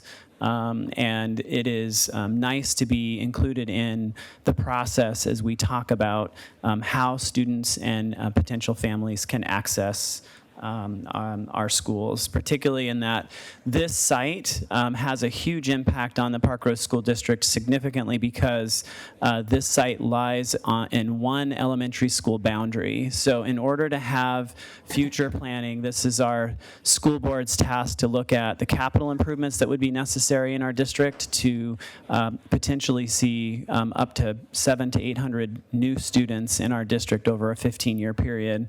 The other piece I'd like to acknowledge is that the concern I have over development in Park Rose is that currently our district has experienced a 5% decrease in enrollment over the past 5 years, and much of that has to do with the affordability of housing in our community. And this has the deepest impact on our most historically and underrepresented families. So the diversity of our district, which is the most beautiful thing of the Park Rose School District, is being impacted currently, and I worry about future development. And the nice thing about this concept plan is all of the stakeholders were at the table. We had traditionally historically underserved families that participated, as well as culturally specific partners that sat at the table as we talked about the concepts and so forth. I also want to specifically thank Barry Manning from the City of Portland. His communication, his thoroughness, his intent to keep the district involved has been incredible, and I really appreciate it. So I'm in full support of this plan, and really appreciate the opportunity to see how a school district and the development of a community can be impacted in the future. Thanks for having me. Thanks, Michael. Thanks for being here. Good morning. Good morning, Mayor Wheeler, Commissioners. I'm here on behalf of EPAP, the East Portland Action Plan. My name is Doug Armstrong. I'm also the Vice Chair of the Park Rose Neighborhood Association. You have in your next list of attendees to testify Annette Stanhope. You have her testimony. You do not have her. She has the flu and was unable to come today. So with that, I'll get into my comments. I'm Doug Armstrong, as I said, co-chair of EPAP, the East Portland Action Plan.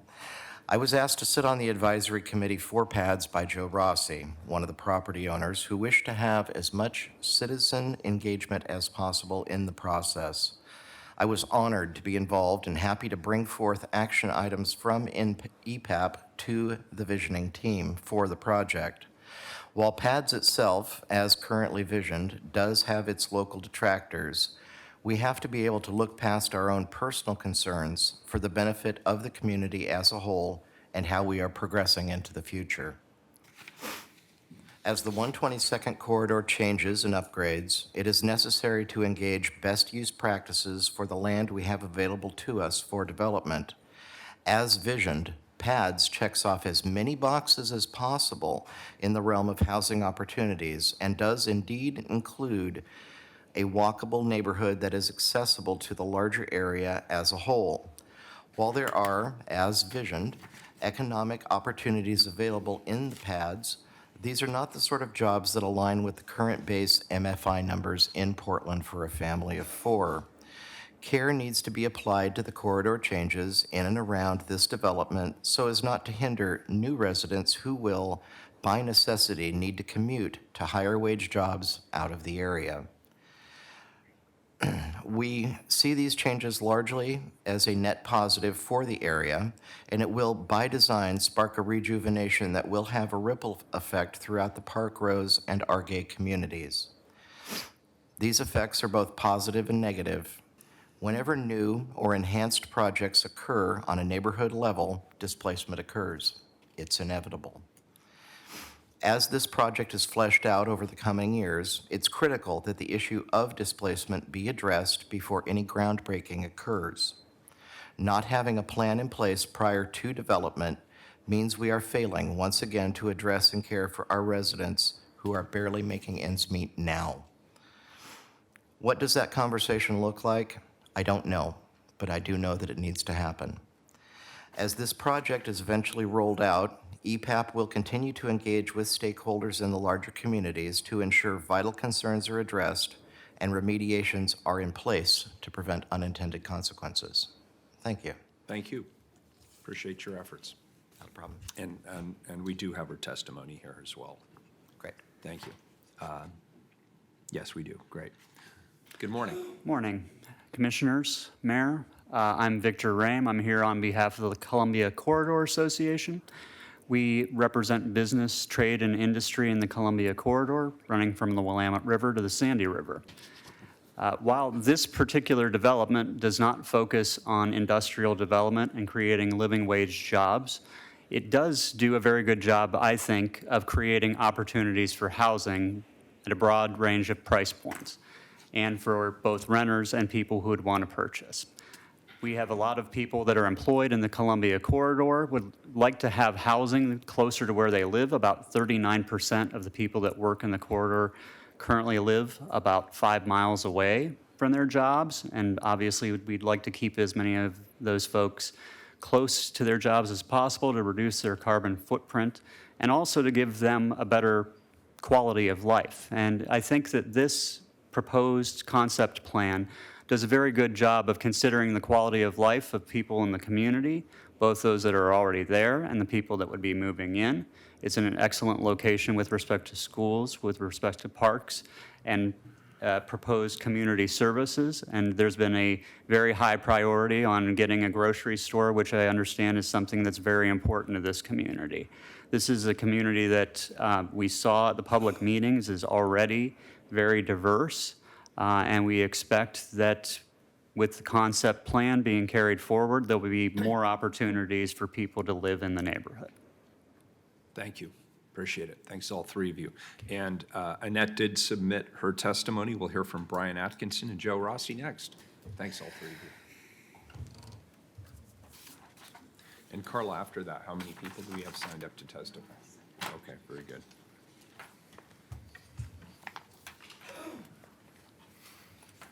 Good morning. Good morning. Thank you, Mayor and Thank you Commissioners, for for being having me. I'm Brian Atkinson. I'm on the board of Arcade Terrace Neighborhood Association and was on the board of the Historic Park Rose NPI. I'm also a residential real estate agent and like to think I have an idea of what people are wanting from our neighborhood and what they do and don't like about it. What I'd like to emphasize is that I feel like the neighborhood was really heard in this process. Sometimes a general complaint in this type of development is that the city bulldozed us or the developer just doesn't care about the people who live here. They just want to put up anything. And having this opportunity from the city and your resources and staff and Metro and the farm owning families was a great benefit to our neighborhood. Every comment was cataloged. Even if it was a sticky note smiley face, that was logged and is represented in this report.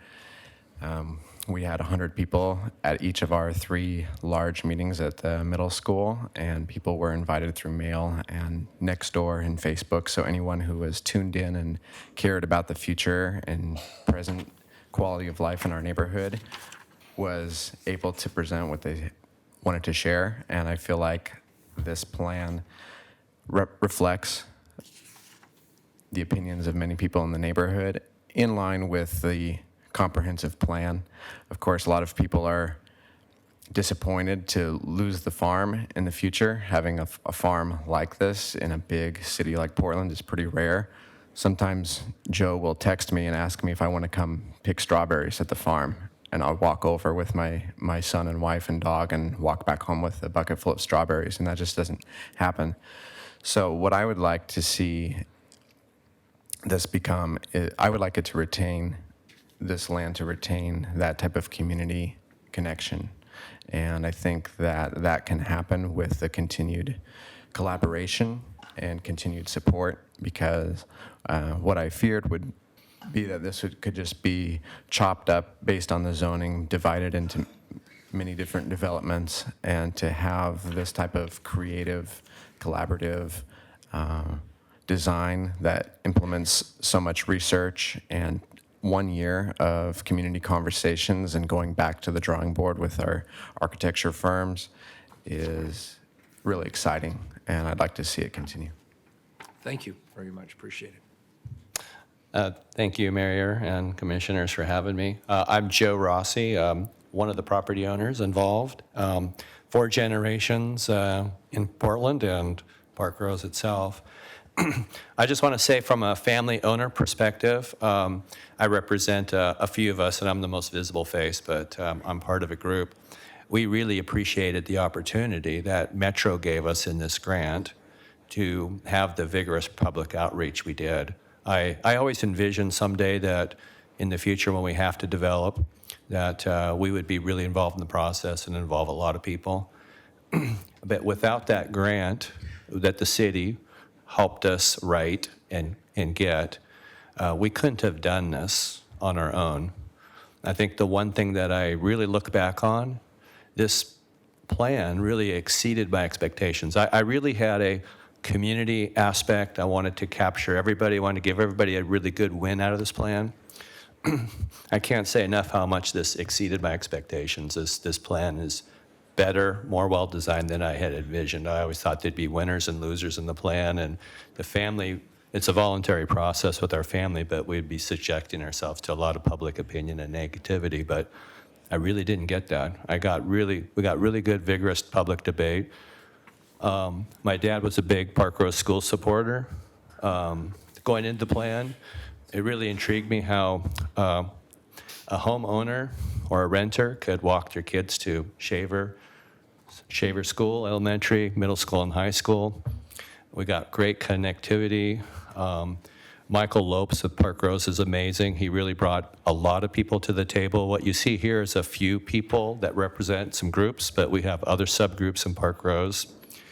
I think the biggest unintended win out of this project was that this really was a positive connecting our community together. We've never really had a project where all of our community groups had something to say and wanted to participate, and they were invited in. And Barry Manning did a great job facilitating the discussion and all the city agencies. So I just want to say thanks. A lot of people ask me and says, well, you're selling the property, what are you doing? I guarantee you that my hand is going to be on this to my dying day. This is my life's work. My dad's life's work was continuing the farm to the next generation. My life's work is to transition to make something really amazing for our community. And I have a daughter, Gabrielle, who's really involved in the process. And she's the 5th generation. So I just want to say we're going to go all the way through on this. The first step was the zoning we got. We had a really good public input in the zoning process. You guys did an amazing job. This was second step, and then the third step will be to come, and we'll stay involved. Thank you. Thanks, Mr. Rossi. Thanks to you and your family and all of your associates for making this a really grand vision. This could have gone in a very different direction, and you really gave the template to the community to be able to shape this, and we're very, very appreciative. Commissioner Fritz. Well, Joe, it's entirely appropriate that you get the last word at this hearing, that nobody else has signed up to testify. You mentioned the zoning. We had many high-priced, fancy land use attorneys came in during the comprehensive plan. None of them came to every single meeting like the way you did, just to make sure that you were listening to everybody and that the zoning got done as you had envisioned. So you also said that you would always knew the day would come when you have to develop this property. I think it's when you get to develop this property and to bring it to ongoing use as a community resource. The photographs of the repurposed barn, I was just like, this is just the barn bash, except 365 days a year. You already have provided that kind of community space. And I'm really excited. I'm very happy to hear that you and your family is intending to continue to see the process through and are very supportive. Thank you both. We appreciate it. So, Carla, there's no further public testimony, is that correct? Correct. Very good. Colleagues, any further business on this item? Seeing none, please call the roll.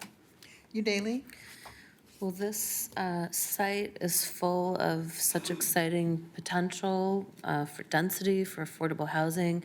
I'm also a big fan of the repurposed barn. Please don't tear that barn down. Framing the views of Mount Hood. Agri-hoods, I learned a new word today. I don't know about the rest of you. Also protected bikeways. I love to see that. Just very, very exciting. Nice to see you back here again, Mr. Rossi. I happily vote aye. Fritz? It's a really exciting plan, and thank you to everybody in the community. Thank you to the three families, and thank you to the Argate Terrace Neighborhood Association for providing some of the for in the Park Rose School District as well. Very much appreciated.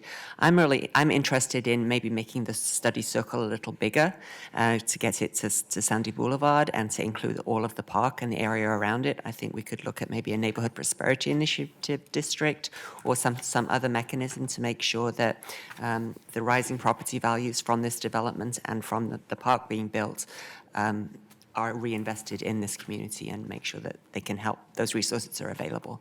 So I look forward to the next step. Thank you very much to planning staff, Eric Engstrom, Barry Manning. You've been involved in this for a very long time also, and I very much appreciate it. Aye. Wheeler. Well, this has been a great meeting so far. We've heard a grand vision for the Gateway area, and now we've heard a grand vision for the Park Rose, Argate Terrace area. And both of these visions have one thing in common, and that's that the community is leading the vision, and they're bringing it forward, and I couldn't be more excited, and I'm very happy to vote aye. Resolution's adopted. Thank you. Matt, since there's only three Commissioner of us, Fritz. could we take a 5-minute break before the next item, please? Good idea. We'll take a 5-minute recess, and then we'll come back and take up the Steve Lowenstein Trust Award.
right, thank you, everyone. Carla, could you please read item 1136? Yes, 1136, 2019 Steve Lowenstein Trust Award. Colleagues, this is an item that was brought by Commissioner Fish. He could not be here today, so he asked me if I would please welcome our honored guests and introduce the item today. So I'd like to start by introducing past board chair of the Steve Lowenstein Trust, that's Michelle Harper, and board member Margie Harris. If you could both come down. This is an award, of course, that's named after the great Steve Lowenstein. He was an attorney, an author, and a civil rights activist. He was the founding director of the Oregon Legal Services, and he volunteered with the Peace Corps. He worked here in Portland City Hall, and he was a strong advocate for social justice. Steve firmly believed that this award should go to someone who demonstrates the greatest contributions to assisting the poor and underprivileged in our community.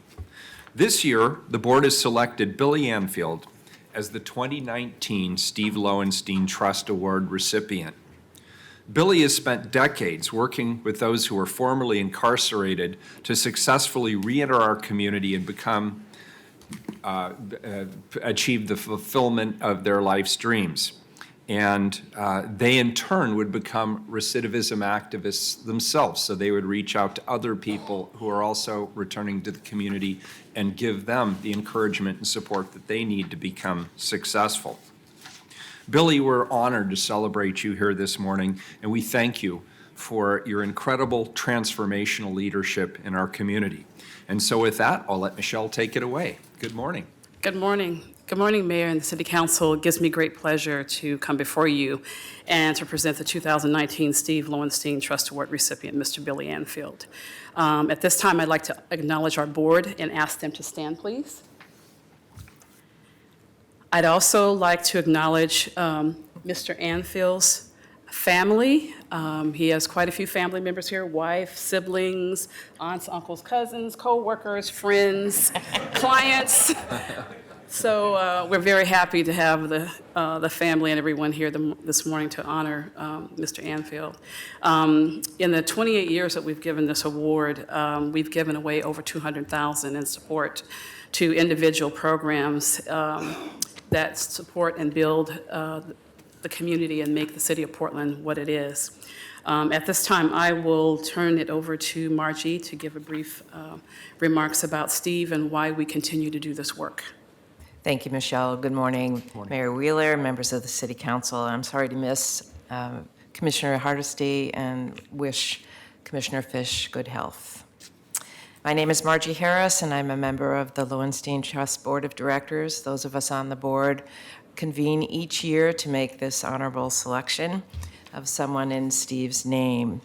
I will take just a few minutes to remind us all about the person Steve Lowenstein was. Steve lived a life committed to improving opportunities for others. We remember him as the founder of Legal Aid here in Oregon, an attorney who used the law to protect and defend those most in need. We remember him as an activist, active in the northwest part of town especially, and someone who shined light on citizens who deserve to be treated with greater dignity and respect. We remember him as a researcher and a writer who authored a most notable work describing the history of Jews in Oregon. I have my copy inscribed by Steve. Though we often recall these examples of what Steve achieved in his short life of only 52 years, I also want to remind us about who he was as a friend and as my co-worker in City Hall here working with Commissioner Lindbergh in the early 1980s. I remember Steve as a thoughtful, intelligent man, full of insights and wise in his counsel. He was a genuinely caring person and someone who was a fine listener. He was an avid reader, a world traveler, a collector of art, and he was funny. He would spontaneously break into a very contagious laugh. It was really more like a cackle or a giggle, and he used that often. Steve was the only person I knew who ordered dessert first who chose a restaurant based on what they offered for dessert, and he was never too full to indulge in something delicious and sweet at the end of a meal. Each year, when the Lowenstein Trust Award is presented in Steve's memory, we can all take a few moments to remember Steve and to uphold the principles that he lived by. I believe every person we recognize with this annual honor is someone Steve himself would have been proud to know and to support. Thank you very much for being a part of our presentation today. And I am told that we have an okay from you, Mayor Wheeler, to include all the people who wanted to speak. So there's a few extras who will come forward briefly to share their thoughts. Thank you. Thank you. Okay. I will invite up Mr. Anfield and also Richard Harris.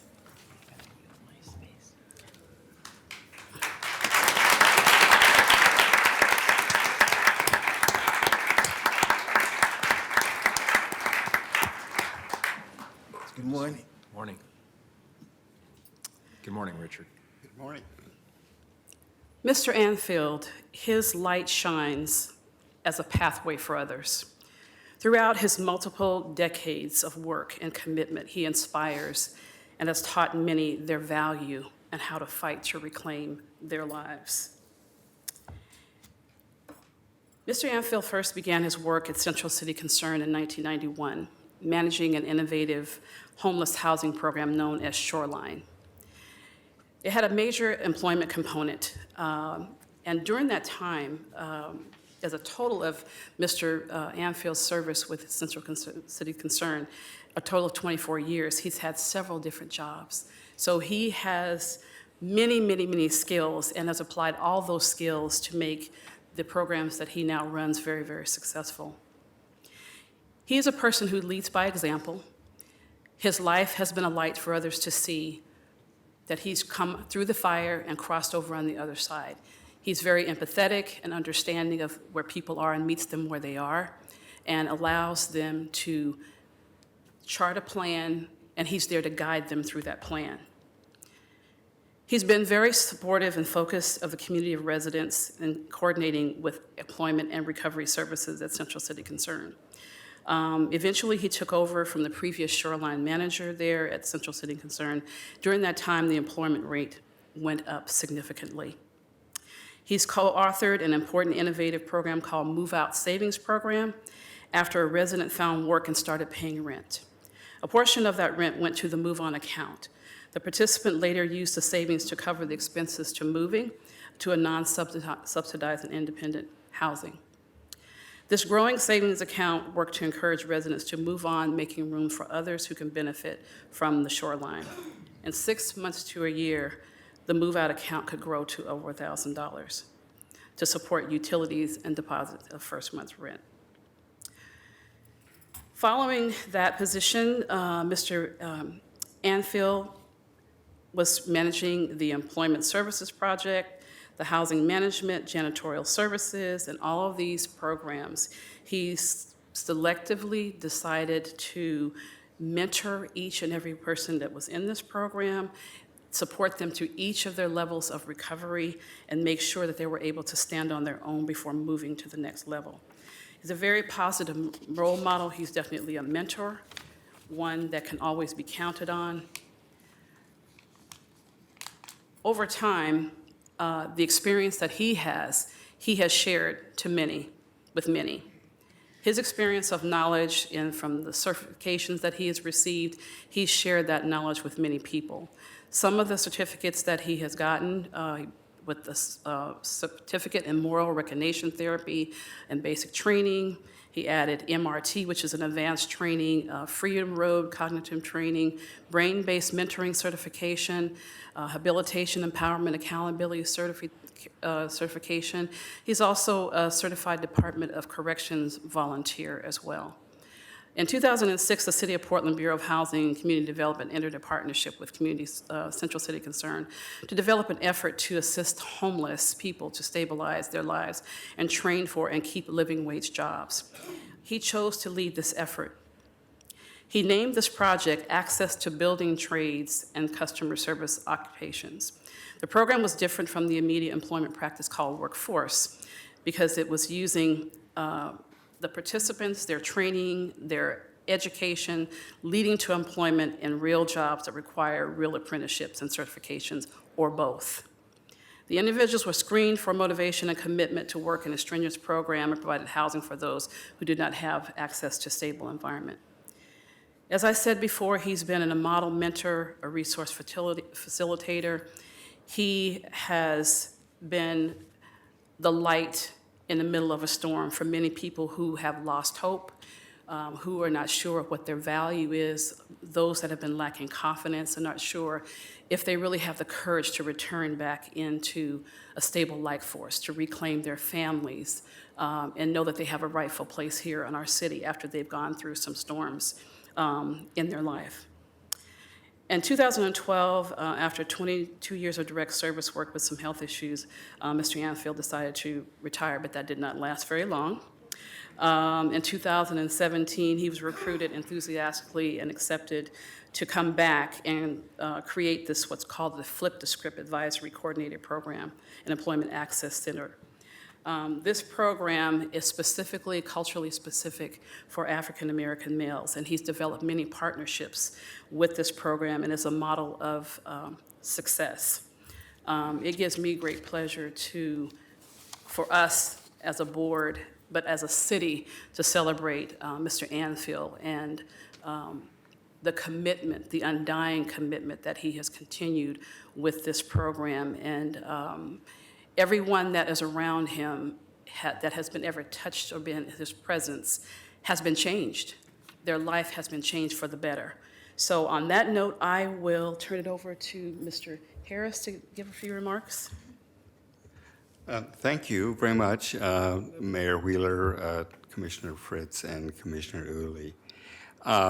I'm really happy to be here. I haven't been at this desk for quite a while, and so it's good to be back in front of City Council, and particularly for Billy, because of the many employees at Central City Concern, I've known him for a long time and worked directly with him and have some clear idea of the kinds of things and the impact he's had on the homeless people and people who are in recovery and people who are coming out of the prisons and the criminal justice system. So he and I talk about and still see one another. We keep up with what's going on. And when the opportunity came for a nomination to the Lowenstein Award, I really thought that Billy was the actually perfect person to do this. And so I was really happy to submit and work on an application with others that would reflect the importance of the work that he's done. And in doing that, I wanted to confirm that I had all my facts straight, because as the executive director, I didn't necessarily know all the details of everything that Billy did, because he did so many things. I mean, he managed so many services at Central City. So we were talking about, I was talking with him about the intensive building trades training program that was a grant from the city, and it was intended to help homeless people regain real employment, living wages, and to change the direction of their lives. And it was targeted to people who were been in addiction and now we're in recovery, and now we're working on getting good jobs. So I asked Bill, I says, well, it's really important to know what the outcome of this project was, because I'm sure you saw a lot of people in that. And I says, well, how many people were in that program? He says, over a couple of years, there were about 38 people that went through the program. And I had thought that there were probably twice that many in the program. And he would tell me what the statistics were. And so I said, well, how many of those people got jobs, and how many of those people still are sober and are still working? He says, well, 38. And I thought for a moment, well, that's pretty amazing. I mean, and I says, how do you know that? He says, oh, I talked to all of them. Now this is, I don't know, 6, 7 years after the program was, he was working on this program. And I says, come on, Billy, how in the world can you keep track of those 38 people? He says, well, we all keep track of one another. So, and I've talked to them, and many of them are here today. I mean, I think it's really important to know that once you got a relationship with Mr. Anfield, you had one the rest of your life.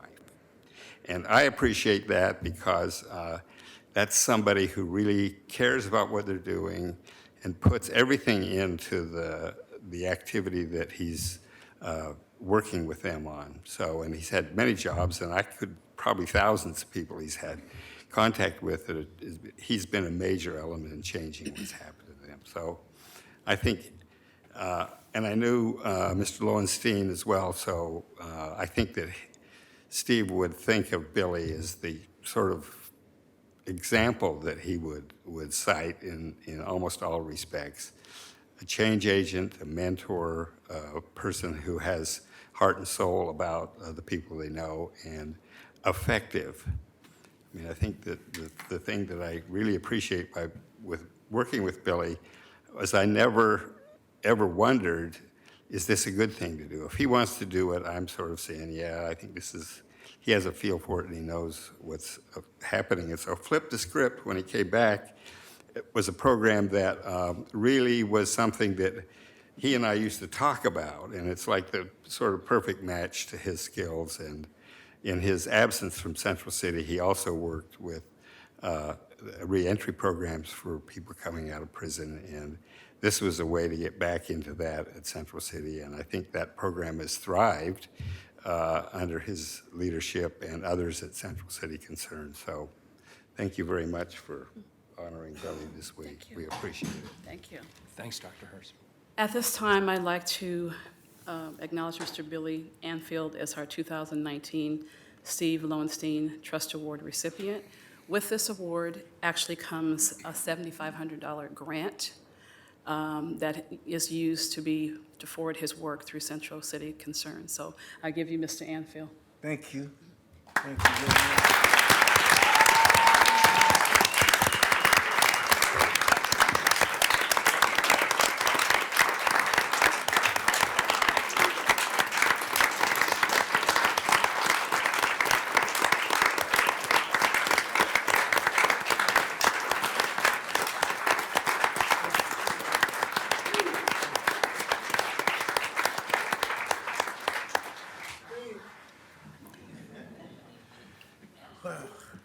Wow. Thank you, Mayor Wheeler and commissioners. Please extend that to Commissioner Fitz. I've asked Risa to embrace him. I know he couldn't be here. I want to thank Michelle Harper, Marjorie Harris, and the entire board, directors, Steve Lowenstein Endowment. I want to thank Richard Harris for nominating me. Excuse me.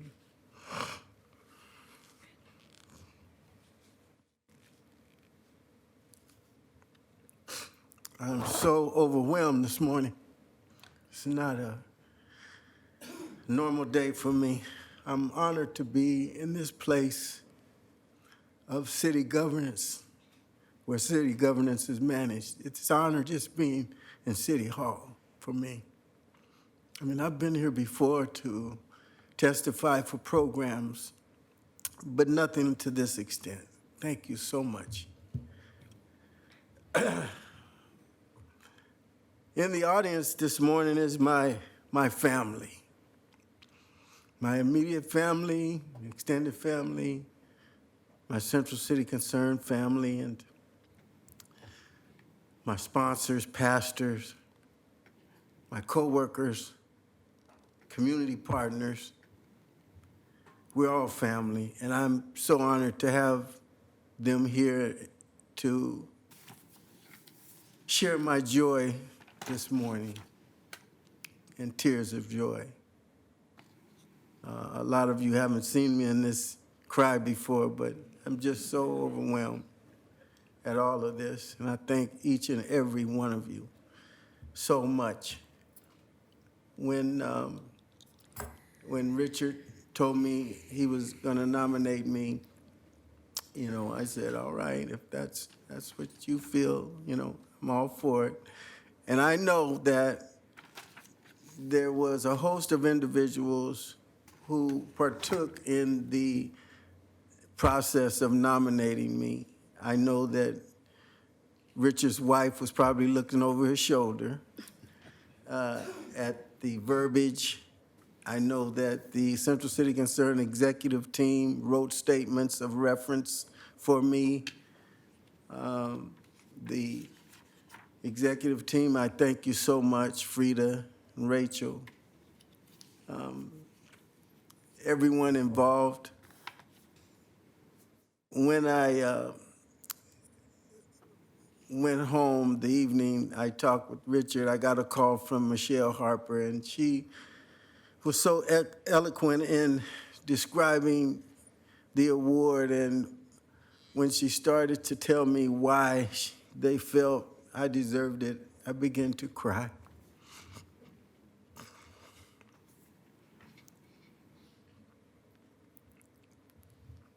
Excuse me.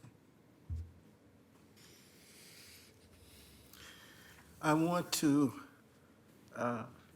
acknowledge others that were nominated because, and I don't know who they are, but I know that they do the work as well as I do. And it's perhaps worthy as well. I want to acknowledge them. When I got off the phone with Michelle, I looked up Steve Lowenstein. I did not know him.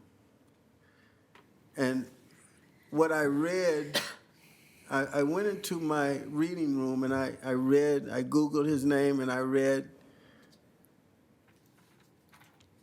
about him, the kind of man he was, a lawyer, chief of staff for Commissioner Lindbergh, worked as a volunteer with the Peace Corps,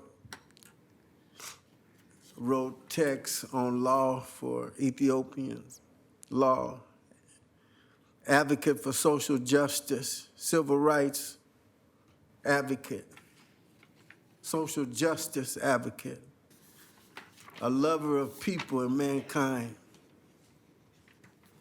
And I started thinking about what I do and questioned my worthiness. And I began to think about, and I'm not a lawyer in the long shot, but I said, you know, this man was a lawyer and pretty well established. Why did he reach that far to help people that were in need? What made him do that? And as I questioned that, I found out that he had compassion and caring, the kind that I have. And I began to feel similarities that parallel my work with his. And I actually brought Steve's spirit into me and mine into his. He wrote, I document. And I wondered, wow, I never stopped to think about every client that I have interaction with, I'm required to document that. How many times have I documented over the years? I never stopped to think about that.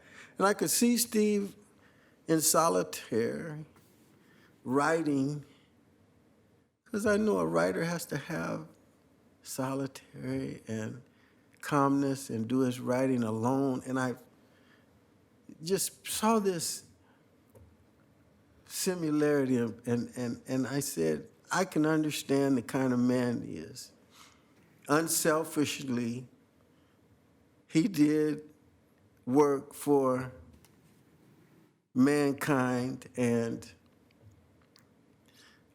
I began to feel good about looking at what I do overall. Because in this work, I don't stop. It's one day at a time. This has created on me and actually forced me to take a look at the years of work that I've done. I mean, you know, every so often people say, you're doing a good job, Billy. You've helped a lot of people. And I see people that I've helped, and I know this. But getting up every day and coming to work is the extent of what I think about my work. When I love getting to work and working with needy people, period. So I just wanted, in Steve's spirit, to know that he is my role model now. And I want to thank everyone that was associated with me being here today. My family, my wife is so happy for me. And she has supported me over 3 decades of doing social service work. And I've worked for multiple agencies that have allowed me to be in a position to help the needy. And so my former and current supervisors are here. I respect them so much for allowing me to do my work and supporting my work. I've met people who I just admire so much and respect so much. Recently, Dave Dahl, who cares about people so much. And he and I, we determined that it's not the bread, it's the meat. So when we see each other, we tell each other that. And it's not. It's the meat. It's the heart. It's the compassion. It's the caring. So with that said, I'm absolutely honored to be connected to the former recipients of this award. May my name, Billy Charles Anfield, be laid with theirs, and I accept carrying the torch of the 2019 Steve Lowenstein Award. Thank you very much.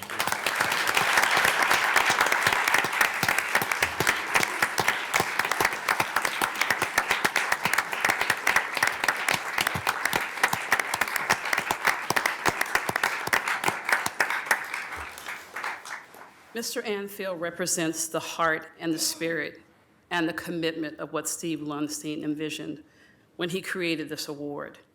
We're living in some very challenging times right now, but when you find a community angel like Mr. Anfield, who is consistently willing to step up to help us with these challenges, it makes us a better city.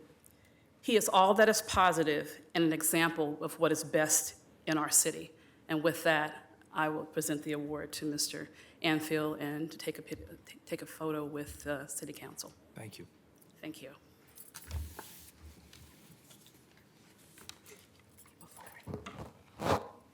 Stand up.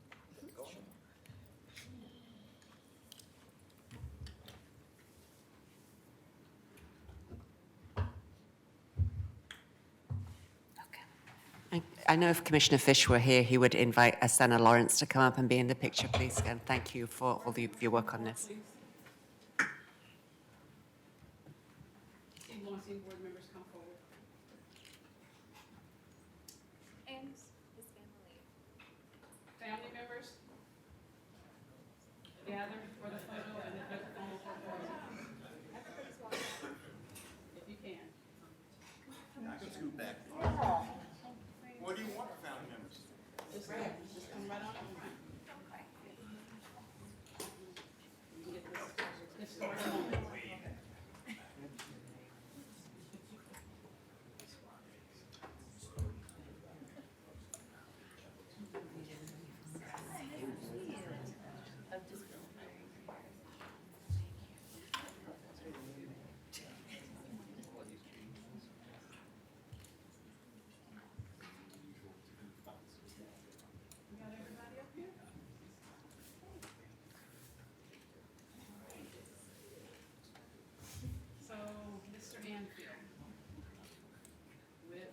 invested in me as the task board chair and Steve Lowenstein Trust. We honor you, we salute you for being an amazing human being that represents the best of everything that's in our city and how you lift people up as you climb. Thank you. Congratulations. Thank you very much.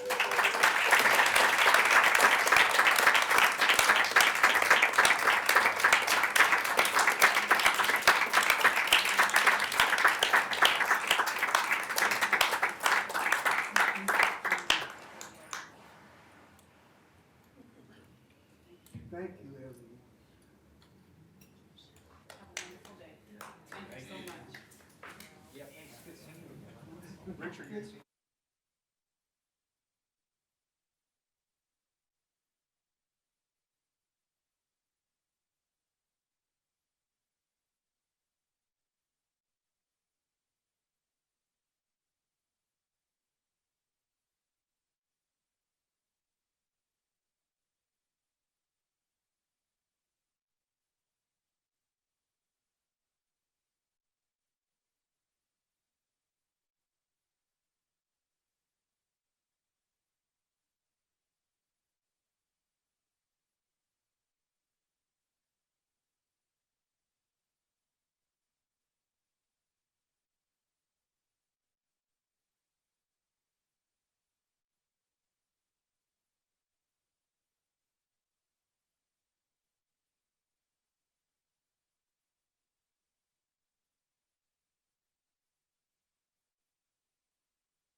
All right, that was great. Thank you, everyone.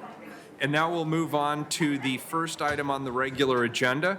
Carla, could you please call item number 1140? Folks, this is a good celebration and it's worth having, but maybe we can move it outside. And then you can really party the way you want to party.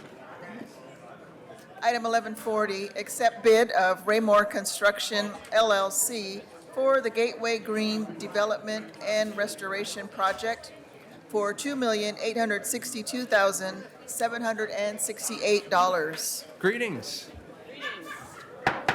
Folks, I'm sorry, we got to keep on moving here. Thank you. Good morning. Good morning, council. Follow that. All of that. Hard act to follow. Very moving this morning. I am Kathleen Brennis, Procurement Manager for Design and Construction Services. I am here to recommend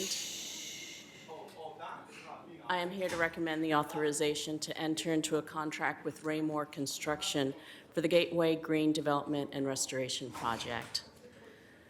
The authorizing ordinance for this project was approved on September 11th, 2019. The engineer's estimate was $3.7 million. We issued an invitation to bid on September 17th, 2019. A non-mandatory pre-bid conference was held and 9 contractors attended, 6 primes and 3 subs. Bids were due on October 22nd, 2019, and 4 bids were received. The responsive low bid is from Raymore Construction, LLC, in the amount of $2,862,768, and it's 22.6% under the engineer's estimate. The city's aspirational 20% subcontractor and supplier utilization goal applied. Raymore met this goal with a commitment to subcontract 20.9% to certified firms, certified with the Certification Office for Business Inclusion and Diversity, listed in the report before you. Raymore is self-performing 79.1% of the work, and they themselves are a certified disadvantaged minority business enterprise. Thus, 100% of the project will be delivered by certified minority and women-owned contractors. I want to highlight that Raymore Construction has been a participant in the Prime Contractor Development Program for the past 5 years. They successfully competed for and was awarded this contract in the open market, one of the numerous success stories of the Prime Contractor Development Program. And if I may, I'd like to recognize Stacy Edwards for her advocacy, leadership, and dedication to the program. Stacy is taking a leave of absence beginning this Friday, and she's going to be greatly missed. With that, Raymore is in full compliance with all city contracting requirements, and I hereby recommend you authorize this contract. Very good. Colleagues, any questions? If not, I'll entertain a motion. Move to accept the report. Second. A motion from Commissioner Fritz, a second from Commissioner Udaly. Any further questions or issues? Hearing none. Carla, please call the roll. Udaly? Aye. Fritz? Well, I echo your kudos to Stacey and sending her good wishes. I also know that Commissioner Fish is really excited about this project, and it's been in the design process for quite some time. It's exciting that it's a company who's been nurtured through our Prime Contractor Development Program, and that 100% of the contracting, so all of the nearly $3 million is going to minority and women-owned businesses, mostly minority, and I really appreciate that. Aye. Wheeler? Good project, good construction company, excellent staff work. Thank you very much. I vote aye. Thank Report's you. accepted. Thank you. Good luck with it. 1141, please. Adopt City of Portland investment policy. Colleagues, the city's investment policy describes the framework and criteria for investing the city's cash-based assets. The city's policy is written in accordance with Oregon law, ORS 294.135, and it's brought before the council for adoption each year. City Council last adopted the city's investment policy on 12/13 of 2018. This is an administrative action, and there are no proposed changes to the existing policy. Hi, Bridget. Good morning.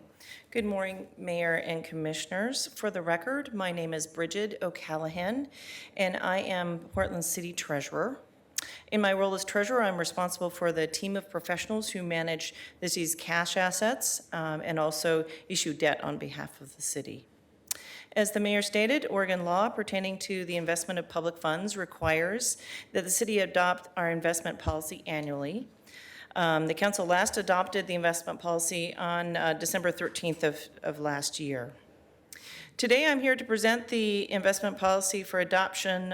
As the mayor stated, there are no changes to the policy, but I'd like to highlight a few points of background for the policy itself.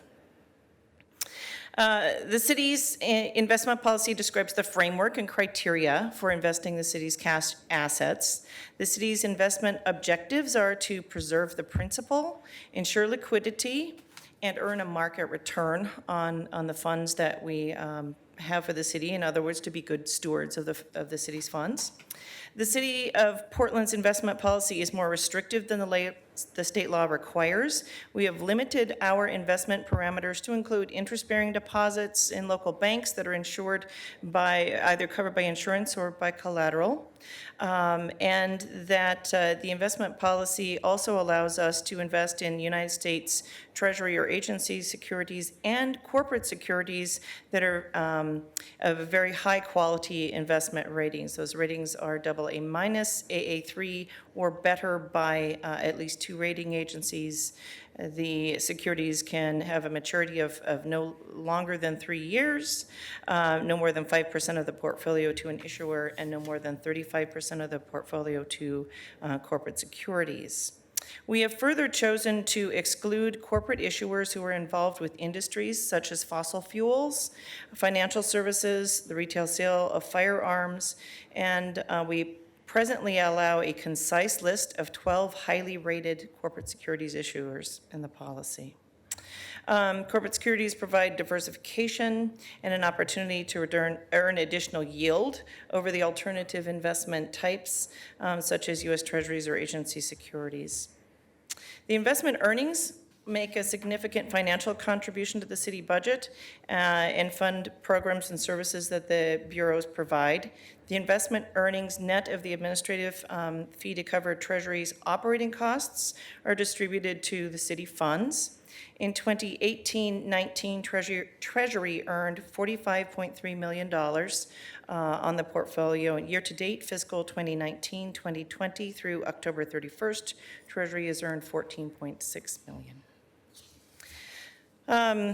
The Treasury Division will continue to use its professional expertise and discretion on the investment portfolio to make the decisions on behalf of the city in accordance with that policy. The City of Portland maintains an investment advisory committee to advise the city treasurer in conjunction with the portfolio oversight, investment policies, and investment practices. The committee is made up of at least 3 public members who are experienced investment professionals. And finally, in the interest of transparency, Treasury has posted the city's investment portfolio online since 2013. These month-end line-by-line portfolio reports can be found at www.portlandoregon.gov/BRFS. With that, I make myself available to answer any questions. Great. Colleagues, any questions? Carla, is there any public testimony? Lightning and Maggie had signed up. I don't know if they're still here. Looks like I not. do not see them. Please call the roll. Udaly. Aye. Fritz. Much quieter investment policy discussion than has been in previous years. Aye. Thank you for your Wheeler. work. The investment policy sets forth key investment objectives. Those, of course, are to preserve the principal, to ensure liquidity, and of course, to earn a market rate of return. The investment earnings make a significant contribution to the city budget and the programs and services that the bureaus provide. We appreciate your great work and your colleagues' great work. I vote aye. The resolution is adopted. Thank you very much. Next up, we're going to move it, but can you read item 1142? Amend Revenue and Finance Code to streamline the procurement and contracting process. Colleagues, I've had a conversation with Commissioner Fritz. It's requested we move this to the 12/18 agenda, please. Carla? December 18th. And then Commissioner Udaly, you're going to pull back the next 2, is that correct? Yes, Mayor, they're both emergency items, and we don't have the required Good point. 4 Okay. votes. So why don't we read them? Carla, can you read 1143 and 1144, please? 1143, accept a grant in the amount of $4,646,372 from Metro and authorize intergovernmental agreement for the design and construction of specific priority projects identified in the Central City in Motion Plan and appropriate $95,652 in fiscal year 2019-20. 1144, authorize the Bureau of Transportation to enter into an agreement with the Union Pacific Railroad Company for preliminary engineering and other related services up to the amount of $50,000 to construct a bridge on Northeast 42nd Avenue over the Union Pacific Railroad. And as Commissioner Udaly just mentioned, we need a forth here before we can hear these, and so they're referred back to Commissioner Udaley's office. We're rescheduling them for the 18th. Okay, so they are rescheduled for, Actually, new items are going to be coming because I'm they're going sorry? to be on the consent agenda, and we can't move these to consent, so. okay, well, we're not going to hear them today, and we'll sort that all Right. out later. Good. All right, 11:45, please. Amend Transportation System Development Charge 2017 Capital Improvement Plan. Commissioner Udaley. Thank you, Mayor. In 2017, City Council adopted a new 10-year transportation system development charge, or TSDC, rate study and project list. That project list shows which transportation projects are eligible for TSDC funding over the 10 years from 2018 to 2027. The project list was based on the Transportation System Plan at the time, as well as other recently adopted plans. Since then, the Transportation System Plan has been updated with another technical update currently in process, and several other area plans have been adopted since the 2017 TSDC project list was adopted. For this reason, PBOT is seeking City Council approval to amend the TSDC project list to reflect these newer plans and provide TSDC eligibility for high-priority projects. The proposed amendments reduce eligibility for some projects, increase eligibility for other projects, and add several new projects. Because the total eligibility for all projects would remain the same as the 2017 list, no changes are needed for the rate study or the amounts charged to developers. This only changes the list of eligible transportation projects. Here to explain the details and answer questions is our Director of Policy Planning and Projects, Art Pierce, and company. Welcome, Art. Good morning, thank you. So I'm here with Zeph Wagner, who is a staff planner on the team who helped work through the mechanics of all this. So thanks for this opportunity to present with this to you. As Commissioner Udaley already introduced, this is a sort of part of our process of keeping both the transportation system plan and the funding mechanism attached to it sort of always at the ready and nimble. And so we're planning to do this, we think, every couple of years to try to constantly be refreshing the list and the overall TSP. And so this is a sort of an array of relatively small moves that are rebalancing between projects. So maybe, Zeph, you want to go into the details? Yeah, so good morning, Mayor and Commissioners. My name again is Zeph Wagner, Transportation Planner at PBOT. I'll just walk you through really quickly this kind of technical amendment we're requesting. You know what transportation SDCs are, one-time fees paid by new development to pay for transportation facilities. And what we're updating is the 2017 TSDC Capital Improvement Plan, which is just the list of eligible projects. So it's sort of the menu of projects that we can spend TSDCs on. The actual approval of funding is done through the CIP process and gets rolled into the annual budget. So this is just the list of eligible projects.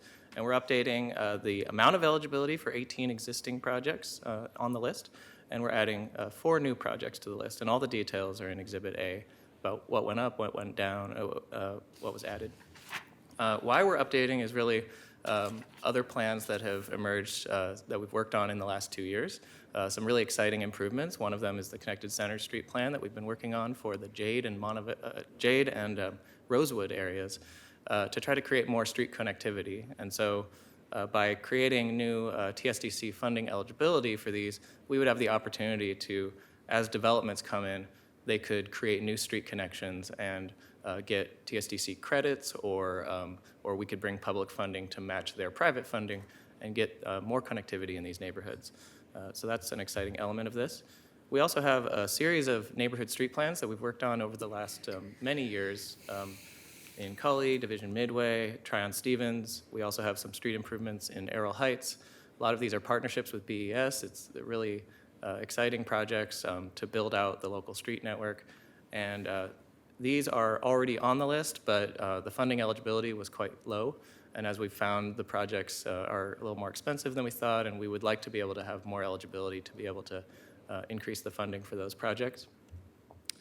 Another big change has been the adoption of Central City 2035, the plan for the Central City, and a couple master planning areas for new development. So we have the Broadway Corridor master plan area at the post office site in the Pearl District, and also the OMSI master plan area.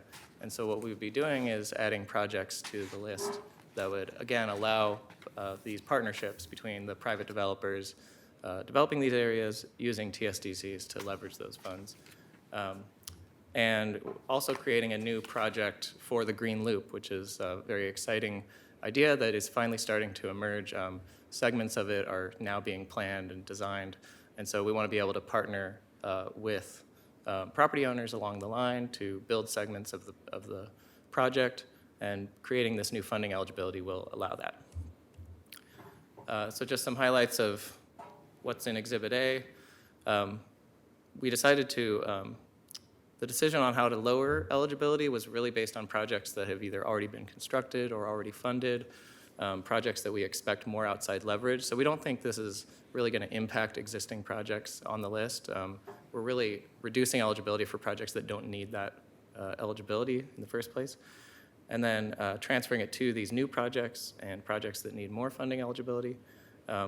We tried to keep them all within the same geographic area. So if you look at Exhibit A, we're reducing funding and increasing funding from projects in the same area. So there's no sort of one area subsidizing another area in terms of the eligibility. And as Commissioner Udaley mentioned earlier, there's no net change in the projected revenue or spending, so there's no change to the SDC rates. And again, the actual approval of funding for the projects would happen separately through the budget process. Any questions? Great. Any questions? Carla, do we have any public testimony on this item? I believe they left. It was Maggie. All right, any further business? Anything else you wanted to add? No. All right, this is a first reading of a non-emergency ordinance. It moves to second reading. Thank you for your presentation. Next up is another second reading, 1146. Amend towing and disposition of vehicles code to clarify when a vehicle may be towed. Colleagues, this is a second reading. We've already heard a presentation and taken public testimony on this item. Is there any other business? Seeing none, please call the roll. Udaley? Aye. Fritz? Commissioner Udaley, thank you for the very clear presentation last week. It was very well done. Aye. Wheeler? Yeah, thank you to the transportation team, to the Commissioner Udaley and her office, and all the folks who testified. It was great. Aye. The ordinance is adopted. Next item is 1147. Authorize the Bureau of Environmental Services to acquire certain permanent and temporary property rights necessary for construction of the Carson Basin Southwest 39th Avenue Project Number E11116 through the exercise of the city's eminent domain authority. Colleagues, Commissioner Fish asked that I introduce this item. This is to prevent localized flooding in a portion of southwest Portland. The Bureau of Environmental Services is building a stormwater project at Southwest 39th Avenue. It's below Southwest Capitol Highway, near the headwaters of Tryon Creek. The project will direct stormwater to the new facility, preventing flooding in the neighborhood. To proceed with the project, the Bureau of Environmental Services needs to acquire certain easements and property rights. Here today to give a brief presentation are Joe Dvorak, Engineering Manager, and Lisa Masinski, Environmental Specialist, both with Environmental Services. Joe and Lisa, take it away. Great, thank you, Mayor Wheeler. Good morning, members of council. So again, real short presentation and here to answer any questions that you may have. So I'll turn it over to Lisa with more details. Good morning, Mayor and Commissioners. I'm Lisa Moshinsky with the Bureau of Environmental Services. Our presentation is going to be just a few minutes. We're going to give a brief overview of the project, outreach conducted to date, and the specific request to authorize the city to offer just compensation and use eminent domain authority. So the goals of our Southwest Carson, Southwest 39th project are to extend the public storm system from Southwest 39th to Southwest 37th through private properties, parallel to an existing sanitary sewer system, and we plan to replace a storm pipe on Southwest Carson within the right-of-way. This project will help reduce flooding within the right-of-way and neighboring properties. It also removes stormwater from our sanitary sewer system and improves existing infrastructure. So this project is in Southwest Portland, where we have a separated sewer system, and in many areas the stormwater infrastructure is limited. Unlike older parts of our city that developed with curbs and storm drains in the late 19th and early 20th century, This area was a semi-rural landscape annexed by the city in the 50s, 60s, and 70s with no formalized stormwater infrastructure. So BES identified the issue about 5 years ago when 2 vacant tax lots came in for development, and there was no approved discharge point for the stormwater, making development challenging. And then we learned of the frequent flooding issues. So during heavy rainstorms, neighbors pull off that sanitary sewer manhole that you see in that photo to alleviate flooding on the roadway and private properties. And then the sanitary system isn't designed to handle that additional stormwater, and it causes surcharging of the system down the pipe. So we did specific outreach, including letters, emails, phone calls, and site visits to the properties affected by the easements, and have been having ongoing communication with the property owners over the last couple of years. 2 temporary construction easements and 5 permanent sewer easements spread across 5 properties. We have an existing sewer easement, but after review, it was determined that the easement was specific for the sanitary system. So these new sewer easements are necessary to maintain and operate the proposed storm system. The costs incurred with the acquisition shall be charged to the Sewer Operating Fund FY 1920 budget BES project number E11116. To accomplish the project's goals and to construct the project as designed, the city must acquire the property interest described and depicted in Exhibits A through N by May 2020, so construction of the project can begin on schedule. The construction is expected to start in September 2020 after a 4-month procurement period. So we thank you for your time, and we'll be happy to field any questions you might have. Very good. Colleagues, any questions? Have Commissioner any of the Fritz? property owners indicated concern about this? No, I've been in touch over the phone and via email with all 5 of the property owners, and there isn't concern over it. Okay, thank you. Seems like a good trade-off. Yeah. Indeed. Is there any public testimony on this item, Carla? They left. Okay, very good. Anybody want to testify? Thank you for your presentation. Thank you to Commissioner Fish, and thank you, Asena Lawrence, for your guiding this. This is a first reading of a non-emergency ordinance. It moves to second reading. Thank you. Next item, also a second reading, 1148. Authorize a competitive solicitation and contract with the lowest responsible bidder and provide payment for construction of the Northwest Thurman Street Sewer Reconstruction Project number E10696 for an estimated cost of $4,680,000. Any further business on this item? Seeing none, call the roll. Udaly? Aye. Fritz? Aye. Wheeler? Aye. Ordinance is adopted. 1149, please. Appeal of Patrick Cashman against the Bureau of Parks and Recreation Social Services Permits Policy. Did we do the one consent item? I don't remember doing consent. Okay. So, colleagues, this is somewhat of a different item for us. Pursuant to Portland City Code, community members have the right to appeal Portland Parks and Recreation policies to the City Council. To our knowledge, this is the first time that that right has been invoked. Commissioner Fish has asked that this item be referred to his office without objection after we invite the appellant to speak, as they're entitled to do. So if the appellant would like to speak, and that is Patrick Cashman. Is Patrick here?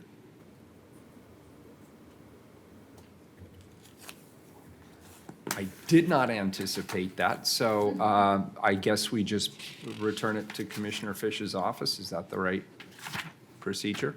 Yeah. Legal counsel is giving me a head up, so without objection, the item is returned to Commissioner Fish's office. I thought that was going to be more interesting, given the historical first nature of that. And unless I'm mistaken, that concludes this morning's The agenda. pulled item. I pulled it back to my office. 1137. Is- or did- 1137. One moment, T, did we want to hear that or pull it back to the office? It's 1137. I'm sorry? Yeah, we're reading, yeah. We are going to read and hear it now? 1137. It's the second reading.